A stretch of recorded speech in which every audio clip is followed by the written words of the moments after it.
FM, haunted by Airtel.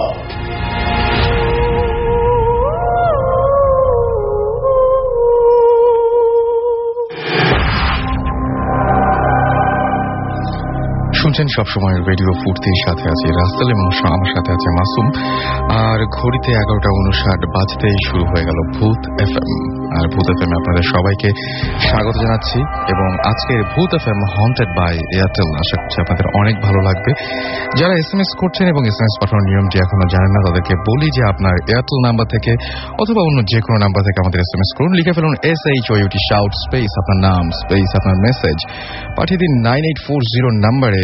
আর যারা আজকে শোটা আনফর্চুনেটলি মিস করবেন তাদেরকেও জানিয়ে দিচ্ছি যে এয়ারটেল এম রেডিওর মাধ্যমে আপনি এই শোটি আরো একবার শুনতে পারবেন। এবং সেইটার জন্য আপনাকে যেটা করতে হবে, আপনার এয়ারটেল নাম্বার থেকে ডায়াল করুন 4040 এবং সিলেক্ট করুন চ্যানেল 22। দেখবেন যে একটার পর একটা এপিসোড আপনাকে একটার পর একটা এপিসোড শোনার অপশন দেওয়া হচ্ছে এবং সেখান থেকে আপনার পছন্দের এপিসোডটা আপনি ইচ্ছা করলেই শুনতে পারবেন। And now listeners can get the Bhoot FM tune as their caller tunes, my tunes from Airtel. Bhoot FM tune code is 92125 and you can activate it by sending a SMS. And SMS পাঠানোর নিয়মটি আমি বলছি। আপনি যদি ভূত FM এর এই টিউনটি এবং কলার টিউন হিসেবে অথবা মাই টিউন হিসেবে সেট করতে চান, তাহলে আপনার এয়ারটেল নাম্বার থেকে মেসেজ অপশনে গিয়ে টাইপ করুন CT স্পেস 92125 এবং এটা সেন্ড করুন 3123 নাম্বারে। এই হচ্ছে ঘটনা। এবং আমি যারা বললাম যে SMS পাঠাচ্ছেন তারা তো SMS পাঠাবেন। এবং আপনাদেরকে অনেক থ্যাঙ্কস। অনেকটা পথ আমরা পার হয়ে এসেছি আপনাদের সঙ্গে ভূত FM এর সাথে।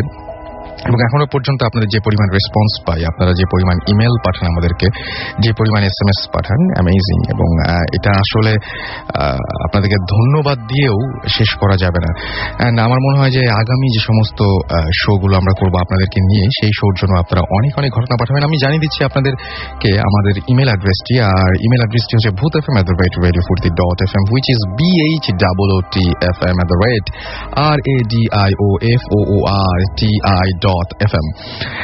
এনিওয়েজ, আমরা প্রতি শোতেই যেভাবে আমরা শুরু করি সেরকম একটা ঘটনা দিয়ে আজকে শুরু করব। এবং এটি পাঠিয়েছেন এমন একজন যিনি আজকে এই মুহূর্তে আমাদের সাথে এখানে উপস্থিত থেকে সরাসরি আপনাদেরকে ঘটনাটা বলতে পারছেন না, বাট তিনি আমাদের ইমেল করেছেন এবং তার ইমেলটি ভালো লাগার জন্য আমি পড়ে শোনাচ্ছি। লিখছেন, হাই রাসেল ভাই, আশা করি ভালো আছেন। আমি আশিক ইমতিয়াজ খুলনার দৌলতপুর থেকে বলছি। আমি শুরু থেকেই ভূত FM শুনছি। এখন যে ঘটনাটি বলছি তা আমার দাদির মুখ থেকে শোনা। আমার দাদির বাবা, অর্থাৎ আমার বাবার নানা, তিনি একজন মসজিদের ইমাম ছিলেন এবং তিনি মানুষের অনেক ধরনের সমস্যার সমাধান করতেন। একদিন পাশের এক গ্রামের একটি লোক স্বাভাবিকভাবে মারা গেল, কিন্তু তারপর থেকেই শুরু হলো সমস্যা। ওই বাড়ির লোক একে একে মরতে শুরু করলো। ঘটনাটি বাবার কানে আসলো। তিনি বুঝতে পারলেন যে ওই বাড়িতে পুরুষকাল লেগেছে। তারপর তিনি ওই বাড়িতে গেলেন এবং ওই বাড়িতে 4 জন লোক জীবিত। তিনি তাদের সাথে কথা বললেন। তিনি বললেন, তোমাদের বাঁচার একটা উপায় আছে। উপায়টি এরকম, গভীর রাতে ওই বাড়ির 4 কোণায় 4টি মুয়াজ্জিন, 4 জন মুয়াজ্জিন দাঁড়িয়ে আজান দেবেন। আর ওই সময় প্রথমে যে মারা গিয়েছিল তার কবর খোঁড়া হবে। কথা মতো কবর খোঁড়া হলো এবং অবিশ্বাস্য হলেও সত্য যে লাশের গালের মধ্যে কাফনের কাপড় ছিল, অর্থাৎ মুখের মধ্যে কাফনের কাপড় ছিল, অর্থাৎ লাশটি কাফনের কাপড় খাচ্ছিল। আর আমার বাবার নানার ধারণা এই কারণেই ওই বাড়ির লোকজন একে একে মারা যাচ্ছিল। তখন বাবার নানার নির্দেশে লাশটিকে ওপরে তোলা হলো এবং সেটিকে পুনরায় গোসল ও জানাজা দিয়ে অন্য স্থানে দাফন করা হলো।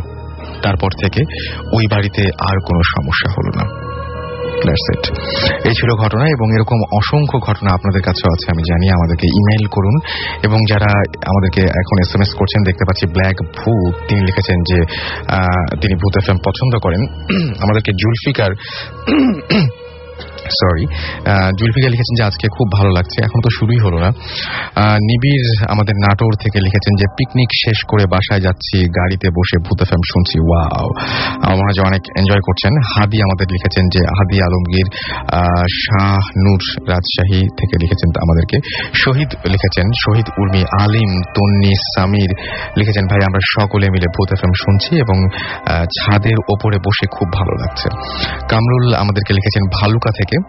এছাড়াও আমাদেরকে খিলক্ষেত থেকে সঞ্জিদা এসএমএস করেছেন এফ জে রাব্বি। এছাড়াও আমাদেরকে এসএমএস করেছেন শামীম, এসএমএস করেছেন শিমুল, ফয়সাল, নাসিম, মিরপুর 2 ঢাকা থেকে, ঢাকা কমার্স কলেজের স্টুডেন্ট তারা, লাইট অফ করে তারা সবাই ভূত এফএম শুনছেন, থ্যাংক ইউ। মুনিম আমাদের এসএমএস করেছেন, এছাড়াও লামিয়া আমাদের এসএমএস করেছেন এবং তারও অনেক ভালো লাগছে সেটা জানিয়েছেন। আয়নাল এসএমএস করেছেন এসকে রনি, মারুফ গাজীপুর থেকে এসএমএস করেছেন আমাদেরকে তাইফ নরসিংদী থেকে, মিঠু উত্তরা ঢাকা থেকে, রুবেল আমাদেরকে এসএমএস করেছেন হৃদয়, এছাড়াও আলিফ নারায়ণগঞ্জ থেকে। আমরা সরাসরি ঘটনায় যাব এবং আমাদের মাঝখানে আজকে যারা উপস্থিত রয়েছেন তারা বিভিন্ন জায়গা থেকে এসেছেন, তবে আমাদের সাথে আছেন ঢাকা মেডিকেল কলেজ থেকে 3 জন স্টুডেন্ট। তাদের ঘটনা শুনবো এবং তারা ঢাকা মেডিকেল নিয়ে অনেক ঘটনা বলবেন। গত শোতে আমরা যখন ঢাকা মেডিকেল নিয়ে একটা ঘটনা বলেছিলাম, তারপরে আমি অনেক রেসপন্স পেয়েছি, অনেক ইমেল এসছে। সেই ইমেলের প্রেক্ষিতেই আমরা ইনভাইট করেছিলাম এবং তারা তাদের সমস্ত ব্যস্ততা ফেলে আজকে আমাদের মাঝে সেখানে এসে উপস্থিত হচ্ছেন। তাদের মেডিকেলের সেই সমস্ত ঘটনা বলবেন, তাদের কলেজের বিভিন্ন ঘটনা বলবেন, হোস্টেলের ঘটনা বলবেন, সেগুলো আমরা একে একে শুনবো। তবে তার আগে ছোট্ট একটি ব্রেক। স্টে টিউনড রেডিও ফুর্তি and don't stop the ফুর্তি। আমার কালেকশনে 200 কয়েন আছে। Haunted by Airtel।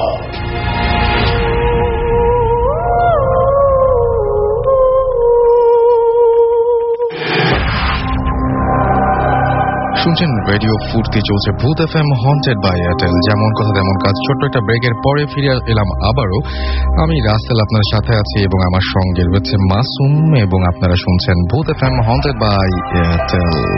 চলে যাব আমাদের প্রথম গেস্টের কাছে অ্যান্ড তিনি এসেছেন ঢাকা মেডিকেল কলেজ থেকে। আপনার নামটা বলবেন? আমি ফাহাদ মুনতাসির। ওকে, ফাহাদ মুনতাসির, অনেক কষ্ট করে এসেছেন, থ্যাংক ইউ সো মাচ আমাদের সাথে জয়েন করার জন্য। সো কোন ঘটনা দিয়ে শুরু করছি আমরা? আমি আমার জীবনের প্রথম ঘটে যাওয়া একটা ঘটনা দিয়ে শুরু করবো। সেদিন আমি পড়াশোনা শেষ করছি রাত 1:30টার সময়, প্র্যাকটিক্যাল হাতে লিখতেছিলাম। তো আমি যখন ঘুমাবো, মশারি খাটানো হয়ে গেছে, এমন সময় আমার কাজিন ফোন দিলেন শ্যামলী থেকে। তো কাজিন ফোন দিয়ে বললেন যে ওনার এক কর্মচারীর হাতের উপর গাড়ির গ্লাস পড়ছে। আচ্ছা, গাড়ির গ্লাস পড়ার পরে ডেলডয়েড মাসেল, হাতে যে মাসেলটা থাকে যেখানে ইনজেকশন করা হয়, তো ডেলডয়েড মাসেল, উনি তো আর মাসেল চেনেন না, উনি বললেন যে হাত গুরুতর ভাবে আহত হয়েছে, কেটে গেছে, তো আমি এমার্জেন্সিতে পাঠালাম, তুমি একটু যাও। হ্যাঁ, ওকে। তো আমি যখন এমার্জেন্সিতে যাব, তো আমি তখন একা। তো আমার রুমমেট ছিল নাজমুল। তো নাজমুলকে বললাম যে দোস্ত চল একসাথে যাই, একটু ঘুরে আসি, দেখে আসি কি অবস্থা। নাজমুল কি আপনার সঙ্গে আছেন এই মুহূর্তে? হ্যাঁ, নাজমুল আমার সঙ্গে আছে। হ্যালো বলেন নাজমুল। Hello listeners. সো আপনি নাজমুল, রাইট? হ্যাঁ, আমি নাজমুল, ঢাকা মেডিকেল কলেজ। ওকে, ফাইন। তো আমি নাজমুলকে নিয়ে গেলাম এমার্জেন্সিতে গিয়ে দেখি তো ওই ছেলেটার হাতে অলরেডি সেলাই করা হয়ে গেছে। তারপরে সেটা ড্রেসিং করার পরে যেহেতু ডেলডয়েড মাসেলের নিচে ছিল হিউমেরাস, একটা বন্ডস, তো বন্ডসটা ভেঙে গেছিল। এই কারণে সেখানে প্লাস্টার করার দরকার ছিল। তো প্লাস্টার করা হয়ে গেলে তো ওর সাথে যে ছেলেটা আসছিল, সেই ছেলেটা ওকে বাসায় নিয়ে যায় আর কি। আচ্ছা। তো এমার্জেন্সি গেট থেকে বের হয়ে আমি নাজমুল চিন্তা করলাম যে এত রাত, শীতের রাত, তো এই সময় হসপিটালের মধ্যে দিয়ে যাব নাকি রিক্সা নিয়ে চাঙ্কারপুলতে যাব। আচ্ছা। তো হলে যাওয়ার 2টা রাস্তা, একটা হলো চাঙ্কারপুলতে যাওয়া যাবে, আর একটা হলো মেডিকেল কলেজের ভিতর দিয়ে, হসপিটালের মধ্যে, তারপর মেডিকেল কলেজ, তারপর আমাদের নিউক্লিয়ার মেডিসিন, তারপর মর্গ আছে, ওই পাশ দিয়ে যাওয়া যাবে। ওইটা আমাদের জন্য খুবই সহজ একটা রাস্তা। তো আমরা ভাবলাম যে হসপিটালের মধ্যে দিয়ে যাই, দেখি রোগীগুলো কি অবস্থায় আছে এই শীতের রাতে, তো তাদের কষ্টটা একটু হলেও আমরা আজ করতে পারবো আর কি। তো নাজমুলের সাথে শেয়ার করে 2 জন একসাথে গেলাম। তো যাইতেই হসপিটালের মধ্যে আমাদের লিফট আছে, লিফট দিয়ে 3 তলা পর্যন্ত যাওয়া। তো ওই সময় ইন্টার্নিরত এক ভাইয়া আমাদের হোস্টেলেই থাকেন। তো উনি আমাদের বললেন যে উনি আমাদের বললেন যে তোমাদের ব্যাচের একটা মেয়ে এই অবস্থায় ভর্তি হয়েছে কিছুক্ষণ আগে, তো ওর আম্মুর সাথে আসছে, তো তোমরা প্লিজ একটু যাও উপরে কেবিনে যাও, কেবিনে যে দেখো যে ওদের কিছু লাগবে কিনা, কারণ এত রাতে মানে ওর আম্মার পক্ষে সম্ভব না সবকিছু মানে যা কিছু লাগবে তা জোগাড় করা। রাইট। তো এই ক্ষেত্রে আমি আর নাজমুল সিদ্ধান্ত নিলাম যে যাই একটু দেখে আসি, যেহেতু আমাদের এয়ারম্যান। তো আমরা গেলাম 3 তলায় ওঠার পরে, তো আমরা কেবিনে যাব। আমরা জানি যে আমাদের স্টুডেন্টস কেবিন মেল যেটা সেটা হচ্ছে 34 এবং 35 নাম্বার, এবং যেটা ফিমেল মানে স্টুডেন্টস কেবিন সেটা হচ্ছে 19 নাম্বার। আচ্ছা। তো আমরা যথারীতি 19 নাম্বার কেবিন এর আগে কখনো যাই নাই। দ্যাট মিন্স যারা হচ্ছে মানে এমনি জেনারেল পেশেন্ট তাদের যে ওয়ার্ডগুলো থাকে সেখান থেকে স্টুডেন্টদের ওয়ার্ডগুলো একটু আলাদা জায়গায় হয়, একটু অন্য জায়গায় হয়, এক জায়গায় হয়, কিন্তু কেবিনগুলো আমাদের আলাদা। তো 19 নম্বর কেবিন নার্সকে জিজ্ঞেস করলাম যে সিস্টার 19 নম্বর কেবিনটা কোন দিকে, তো উনি বললেন যে 19 নম্বর কেবিনে তো কেউ নাই, আপনারা অপোজিট কেবিনে যান, সর্বশেষ যে কেবিনটা আছে ওই কেবিনে যান, ওই কেবিনে ঢাকা মেডিকেলের একজন স্টুডেন্ট ভর্তি হয়েছে। আচ্ছা। তো ওনার কথা শুনে আমি আর নাজমুল ওইদিকে যাচ্ছিলাম। তো আশ্চর্য লাগলো একটা জিনিস, যে প্রত্যেকটা দরজাতে তালা মারা, অন্যান্য বাকি যেসব কেবিন গুলো ছিল কেবিন নাম্বারটা আমার তখন আমি জানি না, এখনো দেখিনি, তবে সর্বশেষ কেবিন যেটা সেইটাতে। আচ্ছা। তো করিডোর দিয়ে যাচ্ছি আমি নাজমুল, কিন্তু একটাও লাইট নাই সেখানে, অন্ধকার একটা। এটা তো ন্যাচারাল না বোধহয়, মনে হয় না। তারপর আমরা গেলাম কেবিনের সামনে, তো কেবিনের ভিতরে দেখলাম যে অন্ধকার, দরজাটা ভাজানো আছে কিন্তু মানে তালা মারা নাই, মনে হলো যে কেউ আসছে ভিতরে। তো এরকম সময় আমি 2 বার নক করলাম যে হ্যালো কেউ আসছে কিনা, তো ওই মেয়ের নাম ছিল স্নেহা। আচ্ছা। তো স্নেহাকে ডাকলাম, স্নেহা স্নেহা বললাম, তারপর দেখি কোনো রেসপন্স নাই। তো আমি নাজমুলকে বললাম যে দোস্ত তুমি যাও একটু করিডোরের লাইটটা জ্বালাও আর দেখি খোলে কিনা, মানে কেউ সাড়া দেয় কিনা। তো এইরকম সময় দেখি যে এক ভদ্রলোক উনি আসলেন। উনি এসে আমাকে বললেন যে এই তুমি আমার সাথে ভেতরে আসো। তো আমি ভাবছি যে উনি হয়তো ডাক্তার, তো ওনার সাথে ভিতরে গেছি। ভিতরে যাওয়ার পর উনি বললেন যে দরজাটা লাগাই দাও। লোকটার বর্ণনা দেন একটু, লোকটা কেমন ছিল? লোকটা স্বাস্থ্য ভালো, দেখে মনে হচ্ছে যে একজন ডাক্তার। তো মানে অ্যাপ্রন ছিল সাথে। আচ্ছা। অ্যাপ্রন ছিল, এটা দেখে বুঝছি যে উনি ডাক্তার। রাইট। তো এত রাতে ডাক্তার ছাড়া তো কারো আসার কথা না। তারপর উনি বললেন যে ঘরের ভিতর অন্ধকার, তো উনি বললেন তুমি লাইটটা অন করো। তো আমি মোবাইলটা বের করলাম পকেট থেকে, বের করে মোবাইলের যে ক্ষীণ আলো সেটা দিয়ে আমি খুঁজতেছিলাম যে কোথায় বোর্ড। তো আমি যখন বোর্ডটা খুঁজতেছি এইরকম সময় আমি বেডের সাথে ধাক্কা খাই। ওখানে ধাক্কা খাওয়ার পর আমার মোবাইলটা পড়ে যায়, এবং আমি যখন আমার হাতটা পড়ে বেডের উপর তখন আমি অস্বাভাবিক কিছু জিনিস মানে অনুভব করলাম। কিরকম সেটা? সেটা হলো আমি যেটা স্পর্শ করলাম সেটা মনে হচ্ছে একটা মানুষের শরীর, কিন্তু সেটা মানে লিভিং বডি না, ডেড বডি। আর মেডিকেল টার্মে ডেড বডিকে ক্যাডেভার বলা হয়। আচ্ছা।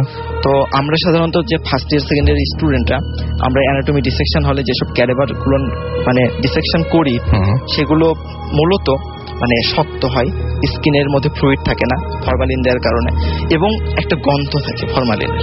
তো ফরমালিনের গন্ধ সাধারণত নাকে গেলে মানে চোখে জলে আর কি, চোখ দিয়ে পানি ঝরে। তো যাই হোক আমি স্পর্শ করলাম, তো মনে হলো এটা একটা ডেড বডি। তো আমি অবাক হলাম যে এখানে ডেড বডি তো থাকার কথা না, ডেড বডি এখানে তো সাধারণত স্নেহা বা অন্য কারো থাকার কথা, বা ওর আম্মুর। তারপর আমি মানে খুব তাড়াহুড়া করে মানে বোর্ড খুঁজতে লাগলাম, সুইচ বোর্ড। হ্যাঁ সুইচ বোর্ড। তারপর আমি সুইচ বোর্ড কোনোভাবে পেলাম। তো আমি যখন সুইচটা অন করলাম তখন টিউব লাইট ফ্লোরোসেন্ট বাল্ব যেটা সেটা যখন নষ্ট হয় তখন দেখা যায় টিপ টিপ টিপ টিপ করে। রাইট। তো বাল্বটা পুরোপুরি জ্বলতেছিল না, মানে টিপ টিপ করতেছিল। তো এমন সময় আমি শুধু এতটুকুই দেখতে পেলাম যে ওখানে একটা লাশ মানে পড়ে আসছে, ডেড বডি, এবং পুরাটা সাদা কাপড় দিয়ে ঢাকা। সাধারণত আপনারা দেখছেন যে যারা যারা লাশ দেখছে হসপিটালে তারা হয়তো দেখছে যে সাদা কাপড় দিয়ে ঢাকা। তো এরকম একটা মুহূর্তে আমি ওই লোকটাকে খুঁজলাম, কিন্তু মানে আশ্চর্যজনক যে ওই লোকটার রুমের মধ্যে নাই। লোকটা যখন রুমে আসলো তখন হচ্ছে তার বুট জুতা ছিল, জুতার শব্দ পাওয়া যাচ্ছিল, কিন্তু লোকটা যদি বেরিয়ে যায় তাহলে তো অবশ্যই জুতার শব্দ পাওয়া যাবে, কিন্তু লোকটা ওখান থেকে উধাও হয়ে গেল। তো এরকম সময় আমার মাথা কাজ করতেছিল না যে আমি কি করব। আপনি একটা পেশেন্ট দেখতে এসেছেন, দেখলেন যে বিছানায় শুয়ে আছে একটা ডেড বডি, এবং যে লোকটি আপনাকে বলেছিলেন যে এই দিকে আসো, সেই লোকটি সেই মুহূর্তে নাই। তারপর আমি নাজমুলকে যে ডাকবো, নাজমুল তখনও হচ্ছে বাইরে, মানে ও সুইচ করতেছিল ওখানকার। তো নাজমুলকে আমি ডাকবো, আমার গলাতে কথা বের হচ্ছে না। তারপর আমি আমার মেন দরজা ভেবে আমি টয়লেটের দরজা ধরে টানাটানি করতেছি, কিন্তু মানে দরজা আর খুলে না। আর মনে হলো যে পিছন থেকে, আর তখন বাল্বটাও অফ হয়ে গেছে। আচ্ছা। আর ওইরকম সময় মনে হলো যে পিছন থেকে কি জানি শীতল একটা হাত আমার ঘাড়ে দিছে। এই তারপর আমি আর মানে কিছু তখন আমি পড়ে গেছি। তো পরে যখন আমি জ্ঞান ফিরছে, তখন নাজমুলের কাছ থেকে আমি বাকিটা শুনলাম। নাজমুল, আমি আপনাকে একটু জিজ্ঞেস করি যে আসলে বেসিক্যালি উনি যখন রুমের মধ্যে গেলেন তখন বাইরে আপনি কি করছিলেন বা কি অবস্থা ছিল? আসলে বাইরে আমাকে তখন মুনতাসির বলছিল যে যেহেতু আমরা পেশেন্ট দেখতে যাচ্ছি, আমাদের ক্লাসমেট, তো কিছু খাবার দাবার যেমন জুস বা কেক এই টাইপের কিছু আনার জন্য লাইট অফ অন করতে বলা হয়েছিল, কিন্তু লাইট খুঁজে পাইনি আমি সুইচ বোর্ড। তো আমি চলে গেছি ইমার্জেন্সি। আশেপাশে দেখা যায় সবসময় আপনার দোকানগুলো খোলা থাকে অনেক রাত পর্যন্ত, যেহেতু ইমার্জেন্সি মানে যে কোনো সময় লাগতে পারে। সো আমি নিচে যে খাবার দাবার একটা জুস কিনে তারপর আসলাম। এখন সেই নিচে যাওয়া এবং আসা এর মধ্যে যে সময়ের ব্যবধানটা, এটা আপনার 15 থেকে 20 মিনিট হবে। এর মধ্যে সম্ভবত এটা হচ্ছে, এটা আসলে ও ভিতরে কি ঘটছে এটা জানি না। আমি যাওয়ার পর কি অবস্থায় পেলেন? আমি যাওয়ার পর সব মানে নরমাল, সব নরমাল। এখন আমার প্রশ্ন হচ্ছে যে আপনি যখন ভেতরে ঢুকলেন তখন আপনি বেডে কি দেখতে পেয়েছিলেন? আচ্ছা, আমি তখন আসলে বেডে একটা ডেড বডি ছিল আসলে। হ্যাঁ, ডেড বডি ছিল, কিন্তু ওই ডেড বডিটা মানে ও যেরকম বলছে যে ওই যে লোকটা এরকম টাইপের কিছু ওরকম, কিন্তু ওটা নরমাল আপনার ডেড বডি যেরকম থাকে। আসলে পরে আমরা ইনফরমেশন নিয়ে জানা গেল যে বেওয়ারিশ লাশগুলো যে থাকে, ওই বেওয়ারিশ লাশগুলো সাধারণত আপনার যে ওটা থেকে বোনস প্রসেস করে, বোনস গুলো বিক্রি করা হয় বা বিভিন্ন কাজে এগুলোর ভিসেরাগুলো সেল করা হয়। ওটা ওরকম একটা বেওয়ারিশ লাশ, এটা সাধারণত মর্গে নেওয়ার কথা, কিন্তু মর্গে নেওয়ার আগে ওখানে মানে আপাতত এখন আমি যাওয়ার পর এভরিথিং ইজ নরমাল, সবকিছু মানে আগের মতোই, কিন্তু মুনতাসির জাস্ট মানে ওর ফিট হয়ে আছে। আমি যা বললাম যে কি হচ্ছে মুনতাসির, তারপর ওর মুখে পানি টানি দিয়ে আমি নিজেও একটা নার্ভাস ফিল করতেছিলাম, কারণ যেহেতু এরকম রুমের মধ্যে একা, তারপর একটা ডেড বডি রুমের মধ্যে ছিল, এটা আসলে স্বাভাবিক। আর ওখানে কি করছিল, এটা তো একটা হ্যালোজিনেশন হতে পারে যে ওরকম যে একটা কি শীতল হাত, যে কারণ ডেড বডিটা নরমাল ছিল যে ন্যাচারালি যেরকম থাকে, বাট একা একটা অন্ধকারের মধ্যে উনি আসলে এক্সপেক্ট করেননি এরকম কিছু যে এখানে ডেড বডি থাকবে। এনিওয়েজ, এই যে যারা ঘটনাতে প্রচন্ড ভয় পেয়েছেন তাদেরকে ভয়টা একটু ভাঙিয়ে দিই। আর সেটি হচ্ছে এখানে এই ঘটনার মধ্যে দুটো জিনিস আছে, একটা হচ্ছে যে প্রচন্ড ভয়, সেটা আপনারা পেয়েছেন অলরেডি আমি মনে করি।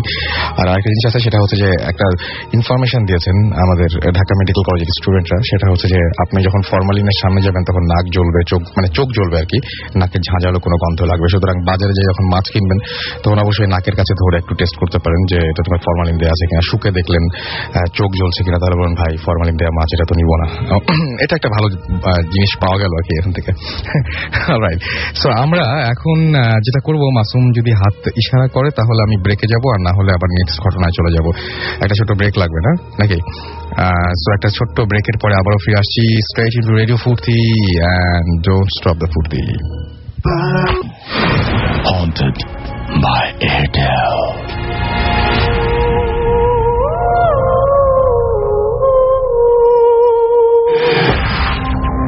শুনছেন সবসময় রেডিও ফুর্তি, চলছে ভূত এফএম হন্টেড বাই এয়ারটেল। সাথে আছে আমি রাসেল, আমার সাথে আছে মাসুম, এবং আজকের অতিথিরা যারা একটার পর দারুণ দারুণ সব ঘটনা নিয়ে বসে আছেন।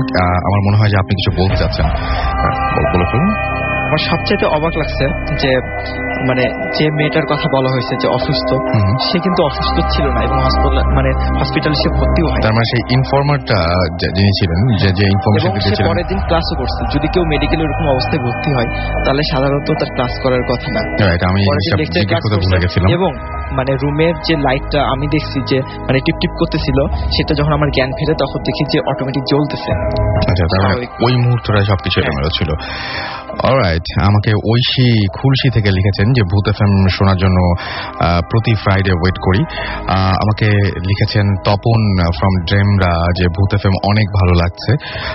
লাবণ্য আমাকে লিখেছেন ময়মনসিং থেকে, আমি ভাইয়া আম্মু একসাথে ভূত এফএম শুনছি। ইমরান, অন্তর, মৃদুল, জনি, এরা সবাই রেডি। অ্যান্ড আলমগীর ময়মনসিং থেকে লিখেছেন যে আমরা সবাই ভূত এফএম শুনছি। নাবিলা আমাদেরকে SMS করেছেন এবং নাবিলাও এই মুহূর্তে আমাদের সঙ্গে রয়েছেন। আমাদের সঙ্গে রয়েছেন সপ্তিক হরিয়ান থেকে এবং আমাদের সাথে আছেন মাহি ফ্রম খুলনা ফুলবাড়িঘাট।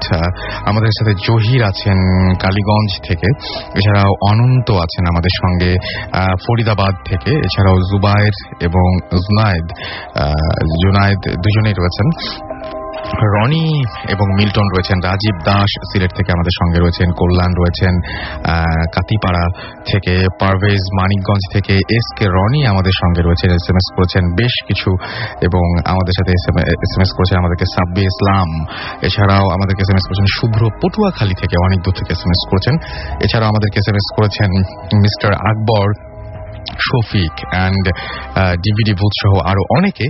আর যারা ঢাকা স্টুডেন্টে এখন ঢাকা ইউনিভার্সিটিতে এখন স্টুডেন্ট এবং যারা বিভিন্ন মেডিকেল কলেজের স্টুডেন্ট, তাদের কাছে অনেক ঘটনাগুলো ভালো লাগবে, অনেকে রিলেট করতে পারবেন এবং অনেকে নিশ্চয়ই রেসপন্স করবেন, আমি সেটা আশা করবো। যারা আমাদেরকে SMS করতে চাচ্ছেন কিন্তু SMS করতে পারছেন না, তাদেরকে বলি যে আপনার এয়ারটেল নাম্বার থেকে বা অন্য যে কোনো নাম্বার থেকে টাইপ করুন SHOUT শাউট স্পেস আপনার নাম স্পেস আপনার মেসেজ পাঠিয়ে দিন 9840 নাম্বারে। আমি চলে যাচ্ছি পরবর্তী ঘটনায় এবং এই ঘটনাটিও এমন একজন পাঠিয়েছেন যিনি এই মুহূর্তে আমাদের সাথে রেডিও ফুর্তিতে এসে জয়েন করতে পারেননি, বাট তিনি হয়তো এই মুহূর্তে আমাদের শুনছেন এবং আমাদেরকে ইমেল পাঠিয়েছেন। ইমেলটি ভালো লেগেছে বলেই পড়ছি। আমাদেরকে লিখেছেন, রাসেল ভাই প্লিজ আজই আমার ঘটনাটি পড়ে শোনান। এটা না পড়লে আর ঘটনা পাঠাবো না, কারণ এটি আমার জীবনের শ্রেষ্ঠ ঘটনা। আমার নাম আনোয়ার হোসেন, আমার ঠিকানা মামুন স্মৃতি পাবলিক স্কুল জামালপুর এবং তারপরে তিনি মোবাইল নাম্বার দিয়েছেন। আচ্ছা, লিখেছেন আমার ঘটনা একটু ধার্মিক প্রকৃতির। তাই গত রমজানে আমরা কয়েকজন মিলে 10 দিনের জন্য মসজিদে ইত্তেকাফে ছিলাম। আমাদের সাথে ছিলেন আমাদের এক দাদা। যাই হোক, আমাদের মসজিদের হুজুর হলেন একজন হাফেজ। 25শে রমজানের রাতে যখন তিনি তারাবিহ পড়াতে চলে যাচ্ছিলেন, তখন আমরা তাকে অনুরোধ করলাম যে তিনি যেন আমাদের সাথে রাতে থাকেন। তিনি আমাদের কথা মেনে নিলেন এবং আমাদের সাথে থাকতে রাজি হলেন। রাতে খাওয়া দাওয়া করার পর আমরা তাকে বললাম তিনি যেন আমাদেরকে তার বাস্তব জীবনের কিছু ঘটনা বলেন। তো তিনি বললেন আচ্ছা ঠিক আছে, তার ঘটনাটি আমি নিজের তার ভাষায় লিখছি। আমরা তখন হাফেজি পড়ছি এক মাদ্রাসায়। সঙ্গত কারণে আমি মাদ্রাসা এবং এলাকার নাম বলবো না। তো দিন ভালোই চলছিল। ওই এলাকার একটি রীতি ছিল, কোনো বাড়িতে যদি কোনো লোক মারা যায় তবে ওই মৃত লোকের বাড়ি থেকে যে কোনো একজন হাফেজকে এক নাগারে 40 দিন খাবার সরবরাহ করা হতো। তাই যদি কোনো লোক মারা যেত তবে ওই মাদ্রাসা থেকে একজন হাফেজ মৃত লোকের বাড়িতে 40 দিন 3 বেলা খেতে যেত। হঠাৎ ওই মাদ্রাসায় একজন নতুন ছাত্রের আগমন ঘটল, কিন্তু ঘটনাক্রমে তাকে জায়গির অর্থাৎ লজিং নেয়ার মতো কোনো লোক পাওয়া গেল না। তাই সে বাধ্য হয়ে প্রথম দিন কোনোভাবে অন্য ছাত্রদের কাছ থেকে খাবার খেল। সবচেয়ে আশ্চর্যজনক ব্যাপার হলো তার পরের দিনই ওই এলাকায় একজন লোক মারা গেল। ফলে 40 দিনের জন্য নতুন ছাত্রটির খাওয়া দাওয়ার ব্যবস্থা হয়ে যায়। 40 দিন চলে গেলেও তার লজিং এর কোনো ব্যবস্থা হলো না। তার পরের দিনই অর্থাৎ 41 দিনের মাথায় আরেকজন লোক মারা যায়। ফলে আবারও 40 দিনের জন্য থাকা খাওয়ার ব্যবস্থা হয়ে গেল, আবারও লজিং এর ব্যবস্থা হলো এবং আবারও 41 দিনের মাথায় আরেকজন লোক মারা যায়। এভাবে ওই এলাকায় পর্যায়ক্রমে 7 জন লোক মারা গেল, অর্থাৎ প্রায় 9 মাসের মতো অতিবাহিত হলো। এই অবস্থায় ওই মাদ্রাসার সুপার অর্থাৎ প্রধান হুজুর একটি স্বপ্ন দেখলেন। স্বপ্নে তিনি দেখলেন যে একটি কণ্ঠ তাকে বলছে যে আপনাদের মাদ্রাসায় যে নতুন ছেলেটি এসেছে সে ভবিষ্যতে একজন সেই রকম ধরনের একজন ইমানদার একজন বা বিশেষ কেউ একজন আর কি। তিনি বলছেন যে এভাবে তার এই জন্যই আল্লাহ তার খাওয়া দাওয়ার ব্যবস্থা করছেন। পরের দিন সকালে ওই সুপার এলাকার চেয়ারম্যান এবং গণ্যমান্য লোকদের ডেকে ওই ছেলেটির লজিং এর ব্যবস্থা করেন এবং সমস্ত ব্যাপারটি সবার কাছে লুকিয়ে রাখেন। পরে তিনি ওই ছাত্রটিকে ডেকে তাকে পরীক্ষা করেন এবং ঘটনার সত্যতা প্রমাণিত হয়। পরে তিনি সব ছাত্রদের কাছে ঘটনাটি খুলে বলেন এবং ওই ছাত্রটিকে মাদ্রাসার সুপার নিযুক্ত করেন। আশ্চর্য হলেও সত্য, পরবর্তী 2 বছরে ওই এলাকায় আর একটি লোকও মারা যায়নি। এই ছিল হুজুরের ঘটনা। পরের দিন সকালে ফজর নামাজ পড়তে তিনি চলে যান। তারপর আমাদের যা ঘটে তা 29 রমজানের রাতে। বলে রাখি, নিয়ম হলো যারা ইত্তেকাফে থাকবে তারা বিজোড় রাত্রিতে ইবাদতে কাটাবে। তাই আমরা সবাই সেদিন নামাজ কালাম পড়ে 12:30টায় ঘুমাতে যাই এবং আমাদের সাথে যে যার দাদাটি ছিলেন তিনি অনেক পরহেজগার। তো তিনি শোবার আগে প্রতিদিনের মতো দোয়া কালাম পড়ে মসজিদের দরজা ভালো করে খিল দিয়ে বন্ধ করলেন। সবাই শুয়ে পড়ল, তবুও আমরা ঘুমালাম না, বরং না ঘুমিয়ে তাসবিহ তেলাওয়াত করছিলাম। পুরো মসজিদে পিনপতন নীরবতা। এমন সময় হঠাৎ করে ঠাস করে একটা শব্দ, মসজিদের দরজা খুলে গেল। বাইরে লাইট জ্বালানো ছিল। লাইটের আলোয় আমরা দেখতে পেলাম অনেকগুলো ছোট ছোট কি যেন মসজিদে ঢুকছে। আমাদের কারো সাহস হলো না দরজা বন্ধ করে আসার। দাদা গিয়ে দরজা বন্ধ করে আসলেন। ঠিক কিছুক্ষণ পর পুরো মসজিদে একটি সুবাস ছড়িয়ে পড়ল। তারপর আমরা সবাই একসাথে অনেক কালাম পড়ার শব্দ শুনতে পেলাম এবং অনেকক্ষণ পর গুঞ্জন থামল। এবারও দরজা খুলে গেল, কিন্তু কোনো শব্দ হলো না। এবার আমরা স্পষ্ট দেখলাম অনেকগুলো ব্যাঙ বেরিয়ে গেল মসজিদ থেকে। তারপর আমরা সবাই উঠে পড়লাম এবং লাইট জ্বালালাম। দেখলাম 3টা বাজে। একটু পর আমাদের সবার বাড়ি থেকে খাবার এলো এবং সবাই সেহরি খেলাম। পরে দাদা আমাদের বললেন ওগুলো জিন ছিল। এই ছিল আমার ঘটনা এবং তিনি এই ঘটনাটি পড়তে অনুরোধ করেছেন। আমি ঘটনাটি পড়ে ফেললাম। আশা করছি আপনাদের ভালো লেগেছে। আর যারা ঘটনা পাঠাতে চান এরকম ভাবে এবং স্টুডিওতে উপস্থিত থাকতে চান নেক্সট ভূত এফএমে আমাদের সঙ্গে, তারা আমাদেরকে ইমেইল করুন এবং ইমেইলে অবশ্যই যে ঘটনাটি যেটা সত্যি আপনার জীবনে ঘটেছে সেরকম ঘটনাই পাঠাবেন এবং মন গড়া যেটা আপনি নিজেরই বিশ্বাস হয় না সেরকম কোনো ঘটনা ইনশাআল্লাহ আপনারা পাঠাবেন না। আপনাদেরকে আরো একবার অ্যাড্রেসটি জানিয়ে দিই, bhutfm@radiofurti.fm, which is BHOOTFM@radioforti.fm এবং অবশ্যই নাম, ঠিকানা ও ফোন নাম্বার সহ আপনাদের ঘটনাগুলো পাঠাতে হবে। উল্লেখ করতে হবে যে আপনি আসলে কি চান। আপনি কি চান যে এই ঘটনাটি আমরা পড়ে শোনাই, নাকি আপনি চান যে আপনি নিজে সেখানে উপস্থিত থেকে এই ঘটনাটি বলবেন। আর যারা দেশের বাইরে থেকে আমাদের শো শুনছেন তাদেরকে বলি যে অবশ্যই আপনারা সবচাইতে ভালো হয় যদি আপনারা আপনাদের ফাইলগুলো, আপনাদের যে ঘটনাটা সেই ঘটনাটা রেকর্ড করে সেই অডিও ফাইলগুলো আমাদের কাছে পাঠিয়ে দিন। দেশের ভেতরেও যারা বিভিন্ন শহরে আছেন এবং ভূত এফএম শুনছেন তারাও একইভাবে আমাদেরকে ঘটনা পাঠাতে পারেন। চলে যাব আবারও নেক্সট ঘটনায় এবং আমাদের সঙ্গে আরো একজন গেস্ট রয়েছেন, তার ঘটনায় আমরা চলে যাই। লিসনার, আমি টরি নয়াপল্টন থেকে। আমি আমার ছোট খালার সাথে একটা ঘটনা বলতে যাচ্ছি এবং আপনার সঙ্গে আপনার হাজবেন্ড রয়েছেন, তার সাথে একটু কথা বলে ফেলি আমরা। সো আপনার নামটা একটু বলবেন প্লিজ। আমার নাম শেখ রাসেল হোসেন প্রিন্স। ওকে, আমি নয়াপল্টন থেকে আসছি।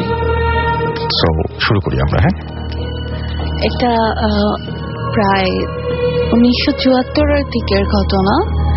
আমার খালামণি তখন এজ 9 ইয়ার্স।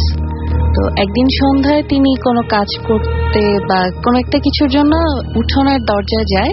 তো দরজার সামনে হঠাৎ একটা কালো বিড়াল তার পায়ের উপর দিয়ে যেতে চায় এন্ড সে বিড়ালটাকে পায়ের উপর দিয়ে যাওয়ার কারণে লাথি মেরে সরানোর জন্য লাথি দেয়। তো ওটা অ্যাকচুয়ালি বিড়াল ছিল না, একটা জিন ছিল।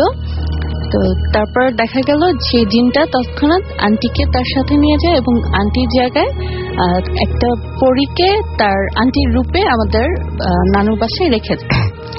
তো সন্ধ্যার কিছুক্ষণ পরে সবাই যখন রাতের খাবার খেতে বসলো, দেখা গেল ওই জিনটা সবকিছু সে একাই খেয়ে ফেললো এবং সবাই তখন বসেই ছিল। তারপর সে আরো খেতে চাইত। তখন নানু আরো রান্না বান্না করলো, সে আবার সবারটা খেয়ে ফেললো। তো খাওয়ার পরে দেখা গেল যে নানু তখন ফিল করতেছে যে না, এটা অ্যাকচুয়ালি এরকম একটা বাচ্চা এতগুলো খাইতে পারে না, হয়তো পারে এটা অন্য কিছু। তো নানুর একটা ভাই ছিল, তো তাকে দেখানো হয় বাসায় মামাকে। তো নানা এসে বাসায় আসার পরে বলে যে আচ্ছা ঠিক আছে, এরকম যখন হচ্ছে আমি তাহলে একটা হুজুরকে ডেকে নিয়ে আসি। একটা হুজুরকে ডেকে নিয়ে আসে। তখন সে এসে দেখার পর বললো যে হ্যাঁ, এটা কিছু একটা হয়েছে, তো আপনারা কালকে আসরের নামাজের পরে আমার সাথে আসেন, আমি আপনাদেরকে মানে তার কাছে নিয়ে যেতে হবে। আচ্ছা, ওকে। হ্যাঁ, একটা হুজুরের কাছে নিয়ে যাব, উনি আমার চাইতে বেটার বুঝবে কি হয়েছে। তো আপনারা কালকে আসর নামাজের পরে আমার সাথে যাবেন। তো নেক্সট ডে আসর নামাজের পরে সবাই আসলো, সেই নানাটা আসলো, নানার সাথে তার একটা ফ্রেন্ডকে নিয়ে আসছিল। তো দেখা গেল যে তাকে যখন যেতে বলা হচ্ছে সে যাবে না, সে যেতে চাইলো না বলে চুপ করে বসেছিল। তো তাকে ভাবলো যে কুলে করে উঠে নিয়ে যাবে, এত তার ওয়েট বেড়ে গেছিল তাকে কুলে উঠাতে পারতেছিল না, তারা 2-3 মিলে নিতে পারতেছিল না। তখন চিন্তা করলো যে রিক্সা দিয়ে তো তাকে নিয়ে যাওয়া যাবে না, তখন একটা ভ্যান নিয়ে আসলো। ভ্যান নিয়ে এসে দেখা গেল ওই ভ্যানের ড্রাইভার আরো 2-3 জন, টোটাল 4-5 জন মিলে তাকে উঠিয়ে ভ্যানে বেঁধে নিয়ে যাওয়া শুরু করলো।